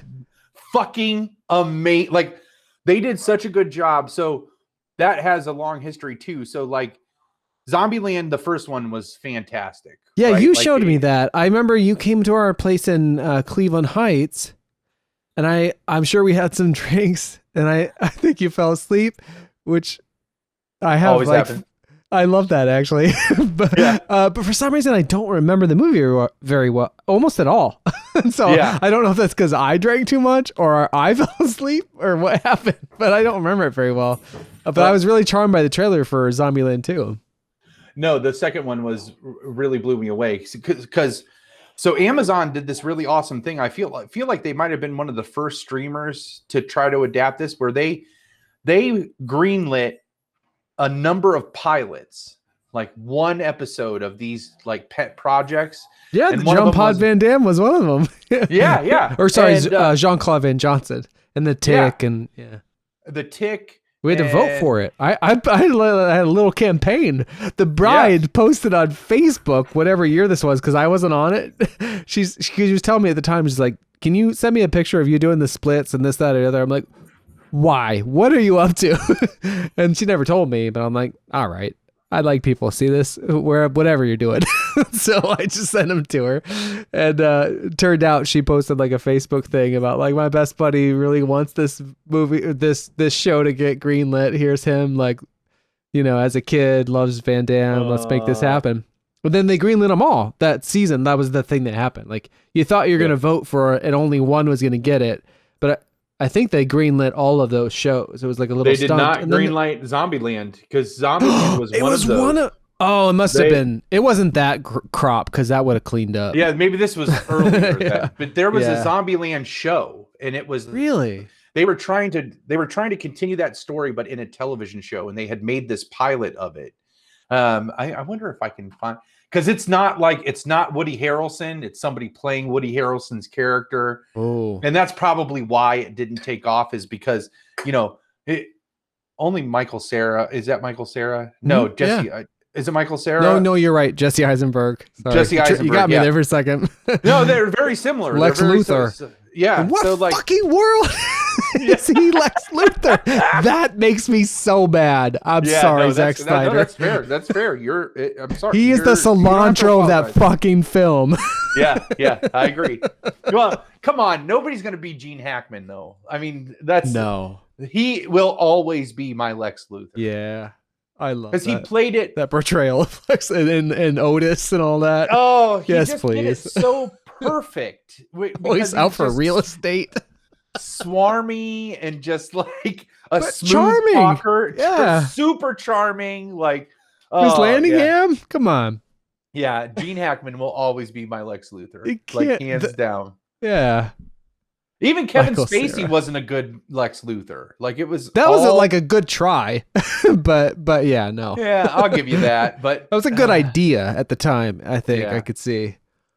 But Army of the Dead, definitely check it out. Let me see if I can find. Looking at my waveforms, I'm just like shouting. Feels old school, man. Oh yeah. 2013 is when this was released. So like, wow. First episode date, April 19th, 2013. Final episode date, April 19th, 2013. No, they only made one episode. Oh, wow. So this is back in 2013. It says Zombieland TV series dropped by Amazon after unsuccessful pilot. So pilot was a pilot. You watch television? You know what television is? Oh, I screwed it up. That's all right. If you click that I just sent you, that will show you at least a screenshot of like these are the people they got to play those characters. Oh, this doesn't feel right. Yeah. At all. yeah. And so they already had something going against them, right? Because there is something. I feel like Woody Harrelson plays himself in that movie. Like that's what Woody Harrelson would be like in a zombie apocalypse. But yeah, that I would recommend going back to the first one. I'd recommend watching the second one. Maybe they don't age very well, I guess. But the second one's like what? Last year or the year before? It's not old, right? Yeah, it's not very old, but it did not play out very well. Like it didn't do very well in the box office, and it didn't do very well. And I think we're over the zombie genre. And yeah. So I think we should be. I don't know what's going on. Like the bride and I love have stuck with The Walking Dead and the Walking Dead universe, but you just can't continue these things for that long. And the Walking Dead spun off into Fear the Walking Dead, and I can't tell you how many changes that show has went through, and it's currently better than it's been. But oh my god! And there's a third one. What? That we started to watch and just like kind of fell off. But like, yeah, it's like I don't know. I know films, all these things, they take a long time to ramp up and get going. And I guess there's a lot invested, so you don't just stop it dead. If you can help it. If somebody in the cast or whatever doesn't do something terrible where you got to shelve it or digitally replace them. But yeah, I don't know. And because I like zombie stuff, I like these shows, but it definitely seems as so the fact that this is a zombie like apocalypse movie is surprising, but nonetheless, look, I don't know, it just looked fun, and so I'd like to check it out. It's a popcorn movie. Like I'm all for it. Yeah. Don't go into it like expecting like to be changed or anything like that. I think that might have been I might have had a little too high expectations for it. Because when it was over, my complaint was, I was like, it was just a zombie action movie. And then the more I thought about it, I'm like, but that's all it needed to be. So yeah. It's interesting because like that actually is a telling combination. The zombie thing. Don't expect to be changed. Because I thought, I was like, what do you mean? But then I realized like, oh yeah, that genre was literally invented by a single guy who didn't even call them zombies at first. You know, and didn't even necessarily intend a social context. But yeah, George Romero, once that caught on, by the time he got to Dawn of the Dead, each of them was a social commentary on something. And he made a bunch of them, actually. They're not all equally excellent, but they're always saying something. And so that became kind of part of it, I guess. Yep. But does Zombieland and Zombieland 2, what are they kind of... so that tone, I don't feel like, are they saying something? Or are they, what's like the vibe of that?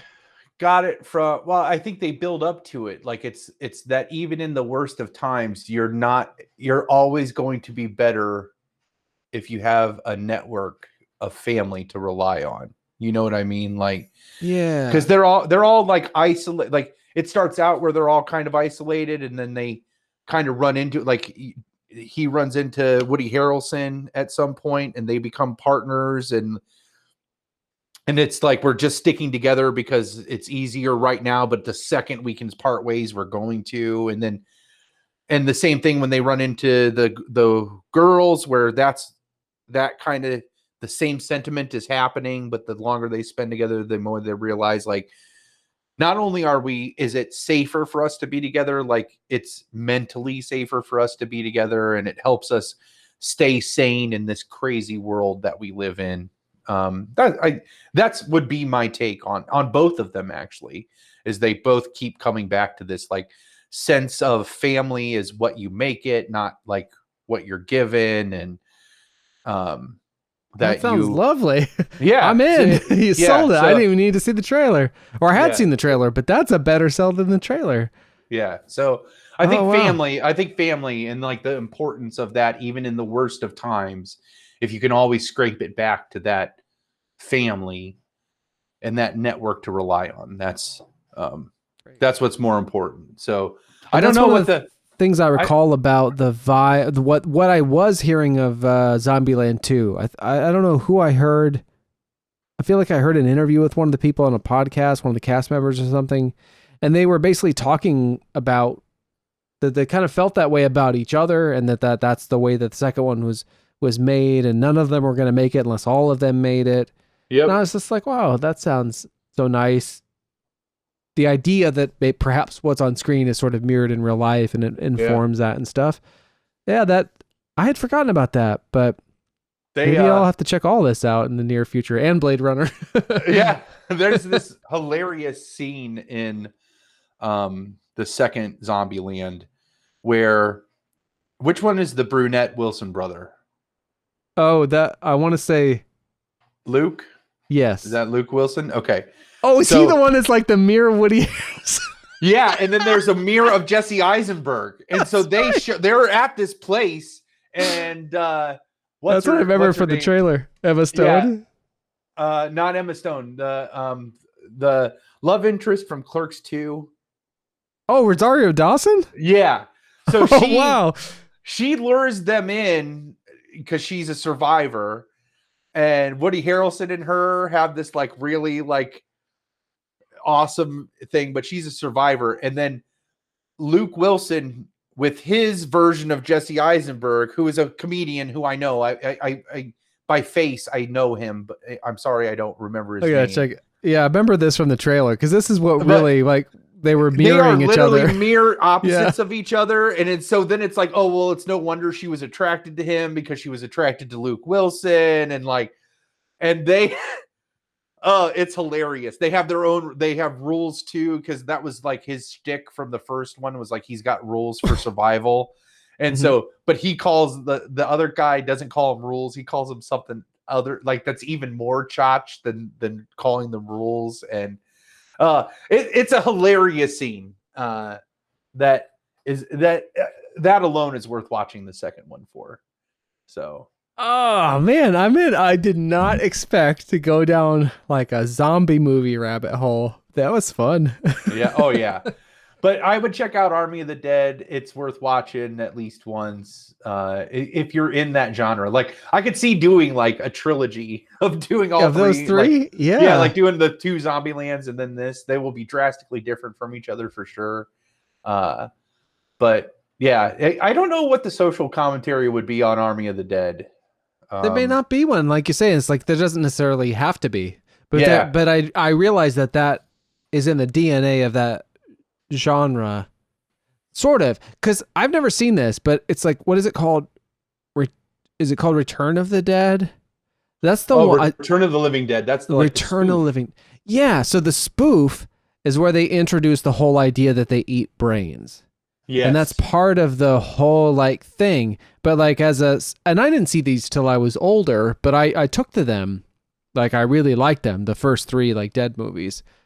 In fact, I just had this terrible experience where I got a 4K Dawn of the Dead from the UK, and I have region-free, like I bought a region-free Blu-ray. Yeah, but it's a 4K.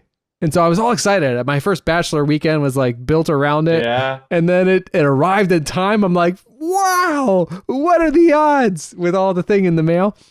And then I realized you have to have some sort of advanced player to play a 4K. Oh. Whatever. So I'm like, can I find this streaming in 4K? Because we watched. Oh, you just have a Blu-ray player. You have a region-free Blu-ray player. Yes. You don't have and a region-free DVD player. Oh my God. Yeah. But not a whatever you call it. And then, but like the bride and I watched, she had never seen any of the Evil Deads. I remember you showed me the Evil Deads in like 2004 or something like that. But she had never seen any of them. She was curious. She wanted to see the second one. We streamed it, rented it in 4K, and I was like, holy shit, this is gorgeous. Like the grain and all that. And so the idea of getting to revisit Dawn of the Dead that way was so exciting to me. And so I've had to be, it's like, I have to at some point, and I also have a Apocalypse Now 4K, and I've been kind of thinking about like revisiting that movie, and I realized like, oh, I can't play that either. Anyway, but I don't know what I'm saying, but I think so fondly of those movies, the Dead movies, and you're talking about the first 3 especially. George Romero's. Oh yeah, so when people say shit about like brains, I'm like, no. Yeah. They don't need brains. You mean Night of the Living Dead, Dawn of the Living Dead, and Day of the Living Dead, right? Like and then those they 3 kind of are the original 3. Yes, and there's still one every decade. Like 1990, Tom Savini remade Night of the Living Dead in color. It was his first directorial movie. They still made one like every 10 years. Who Savini was, for if this makes it to the air, Savini is his makeup and special effects guy that worked with Romero on all 3 of those original movies. Well, he started on Dawn, and he's in Dawn. Oh, Dawn, like, yeah, that's right. He's the biker. He's the biker on Dawn of the Dead. But he also like So that movie is renowned for its special effects and makeup. And he pioneered a lot of that. Like him and his crew pioneered a lot of that stuff in that movie. Yeah. So, and in the one after that, and then Day of the Dead, also in the movie is Greg Nicotero. I'm getting confused because Tig Nicotero, is that her name? Was in the trailer there. Greg Nicotero, thanks. So Tig Notaro and Greg Nicotero are two different people. Greg Nicotero was like a sort of the protege like of Tom Savini, or wanted to be. He's in that movie Day of the Dead, and now he's like co-producer of all these Dead shows with, you know, Robert Kirkman and the Walking Dead folks. And he's like a special effects like guru, but now like director and all this shit. He owns like a restaurant in Georgia with Norman Reedus, who plays Daryl in those shows. Anyway, but it's a beautiful kind of family thing. They grew out of Pittsburgh, all this, and so I love the idea of that homegrown business. But it's interesting how the satire can color the whole thing. Like, that becomes part of so someone sort of poking fun at the whole thing then becomes part of the larger narrative, to where most people think zombie, they think brains. Yep. Well, that shows you the power of cult followings. That shows you the power of humor, because that's where I think helps saturate that, is because they tied all of that grotesqueness and all of the, like, Return of the Living Dead has some pretty good special effects in it. They're like, when that gas comes out and they happen to be in this place that all these preserved things are in, it's in this warehouse. And like, I remember being a kid, and there's like one of those scientific models where it's a dog cut in half. It's like a puppy cut in half. So you can see its insides. Yeah. And like that, they free that gas down in the basement. That's how Return of the Living Dead starts. And it goes up into this warehouse. So like all the preserved insects are like trying to get out of their preservation stuff. But I remember that puppy being cut in half, and like it was kicking its legs and barking. Like, but it was, it was like, you know what I mean? You know those? Yeah, it would be remarkable to see. I'm not sure, but like even a cross section bifurcated, yeah. But I think when you combine all of, like, and it's done pretty well, like now the sequels for Return of the Living Dead, they just get schlockier and schlockier as you go on, to where the third one doesn't even feel. Oh, I think there's like 6 or 7 of those. Like they wow.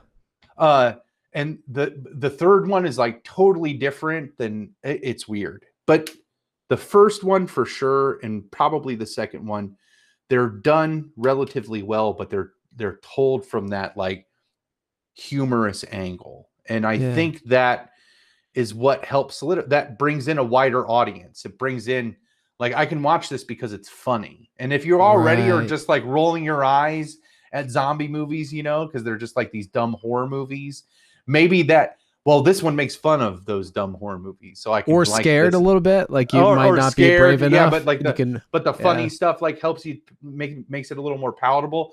You're just broadening the audience just enough. So it totally makes sense that it makes, you know, that permeates and helps color the whole thing a little bit. But I'm not as much of a purist as you, as far as the sense like the brains thing and all that stuff. I think it all fits. Like, it's just all, if there can be all these different versions of Batman, there can be all these different versions of zombies, right? That's why I used to hold up that torch like, 28 days later are not zombies. Those are infected. And it's like, no, they're fucking zombies. They're just a different kind of zombies. You know what I mean? Like, because somebody could make the argument that George Romero's zombies are infected with something too that's causing that to happen. You know?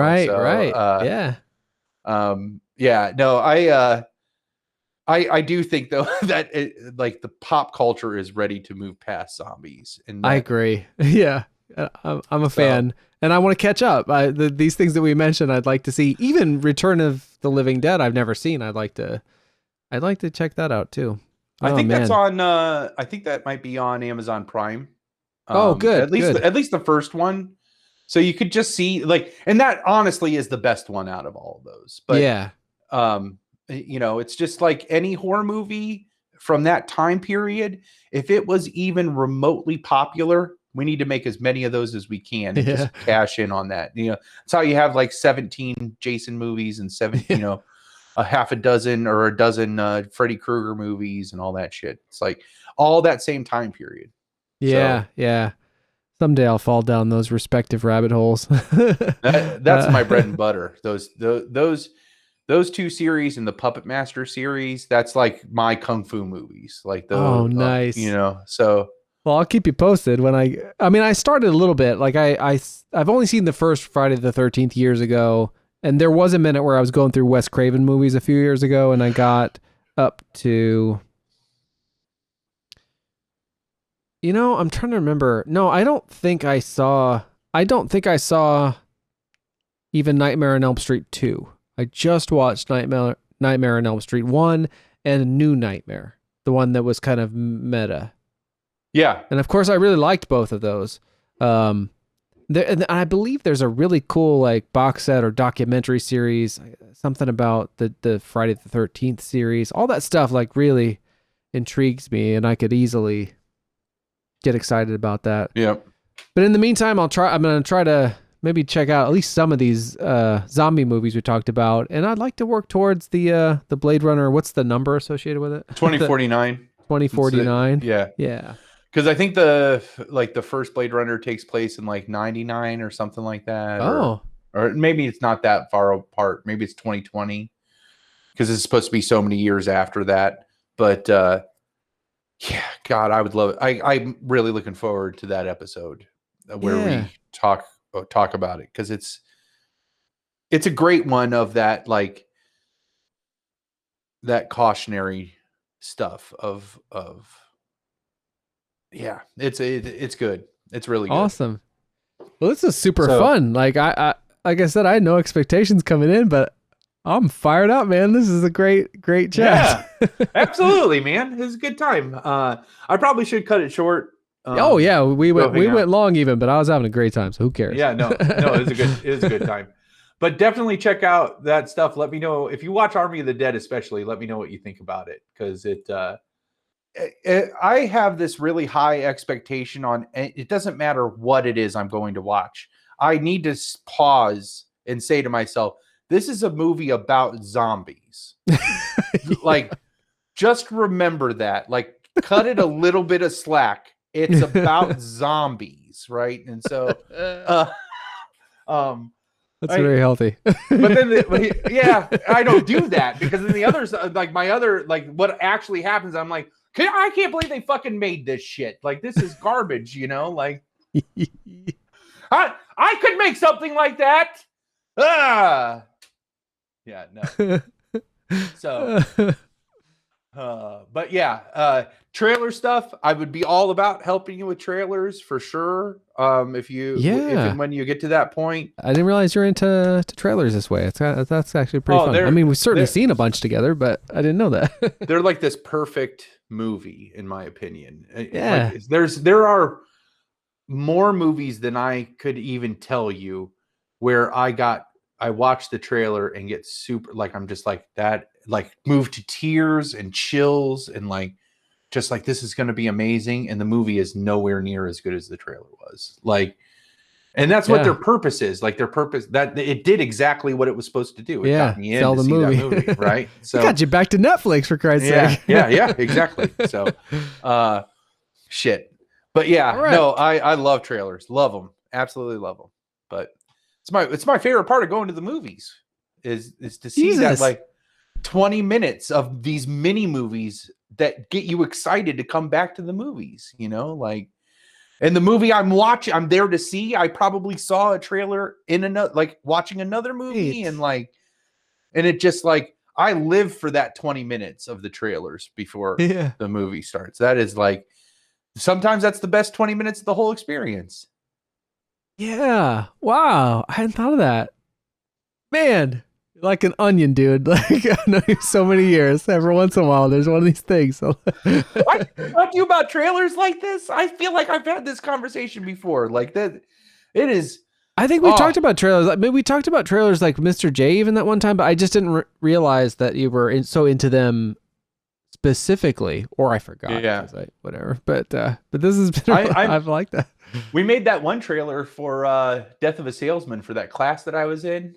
You remember that? Oh my God. I just did. Yeah, the Dustin Hoffman one, right? Yeah. And I had like all my clips that I wanted. Yes. And we like grabbed all those down and then like we recorded the heartbeat and stuff and like.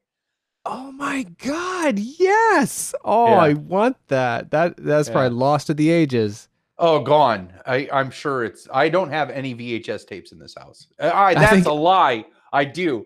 And it's one of your like Christmas tapes. That might be on that actually. Oh, one of those that would be amazing. Tapes, yeah, we made those together. Like you put out anything that was made over from that past year. Yeah, I have to look. That might be on there. Hold on one sec. I'm not going to include this in the thing, but I know where to find this picture quick of you and I putting those tapes together. I have a picture of it. Yeah, that was the year 1999. We made so many things that none of them were necessarily like all the Palmer's Pick shows and all that. None of them were necessarily worthy of like printing up bunches of copies of them on their own, but we made these compilations. I'm trying to find, I lost the chat. Here we go. Here it is. So this is a picture of you and I kind of finishing those up, assembling them. Oh man. Isn't that wild? That's my mom's handwriting, December 99. Just crazy, man. It has like, so each of them was different. Each of them had the thing that the person was. Oh, that's right. Was in. Yeah. Holy crap. Look at us. We're just pups. That picture, that. I want to know those guys. Oh, man, look at them. Oh. We're still those guys. I'm still very much that guy. Look at those eyebrows, and then like I know. I just noticed that recently to me. Brown. Yeah, my goodness. Such bushy eyebrows. I don't know where they went. They're not really there anymore. Yeah, but they were big. Oh man, look at those things. They look like caterpillars just climbed, woolly bears just climbed up and took a nap. It's that guy in Schitt's Creek. I'm like him. I'm like Eugene Levy. Yeah, Eugene Levy has those eyebrows. Those are Eugene Levy eyebrows. Holy shit. My beard, no gray in my beard. Yeah. I couldn't grow hair on my cheeks, so I would do the Kevin Smith cut on my beard. Oh yeah. Yes. Yeah. I mean, it suits us. I'm looking a little rough, but you're looking pretty cool. I'm thin. Look how thin I am. You're trim. Yeah. That was so big. 99. That was like if it was December of 99, I would have just been out of high school. Just been out. So made so many things. I think we made the trailer though would have been the following year because I changed majors and so I don't know if I know I for sure don't have that anywhere, but I remember making it. I'd forgotten about it, but as you talked about it, I recall now because I've never seen that movie, and so I was vaguely aware and am of Death of the Salesman. So it was like Malkovich and Dustin Hoffman, right? Yeah. I only know that from selecting those clips with you and kind of making that trailer. Yeah. Oh man. Fun what stuff. A revelation. Yeah. Well, thanks for taking me down this path. It was really fun. Really fun. Yeah. Thank you, man. It's always a good time. You don't have to thank me, but it's always nice to know that people are grateful. So I appreciate that. I'm grateful too. Yeah, I love how you put me in a good mood, whether just by surprise. Oh yeah, absolutely. I was actually logging in, and I'm just like, because for some reason, the last hour before I got on the phone, my attitude just totally like got gray all of a sudden. I was not in a good place either. But look at us now. I'm just like, your text, you were like, well, you want to reschedule it? I'm like, he doesn't want to be on this. I don't even want to fucking be on this. I mean, this garbage I don't even fucking like. I was struggling too. As soon as I see your face, I'm just like, fuck all of this. Like, let me bitch about this food. Listen to me bitch about this food a little bit. Oh, he's laughing. I'm laughing. All right. That's awesome. I think that's the idea. It's just further proof that this is important. Yeah. And that family in the apocalypse and the or the one you build, the one you cultivate. Exactly. That's family. there it is. We sound like we should be in a Fast and Furious trailer. All that talk of like family. Anyhow, thanks for sticking with us. Thanks to Ash for joining us for the Autophagy talk. Thanks to my partner in pod, Palmer, for co-captaining this ship. Thanks to Moto for our rockin' theme music. Thanks to you for listening or watching or both, I guess it could be. Please subscribe, rate, and review the show on whatever platform you listen to and share it with anyone you think might enjoy it. Check out that Palmer's Picks library. They're all streaming on Vimeo. You can find that link at LWSD Pod on Twitter, or you can email lwsdpod@gmail.com, and I'll just send you the link in response. But all right, until next time, cheers, Long Walkers.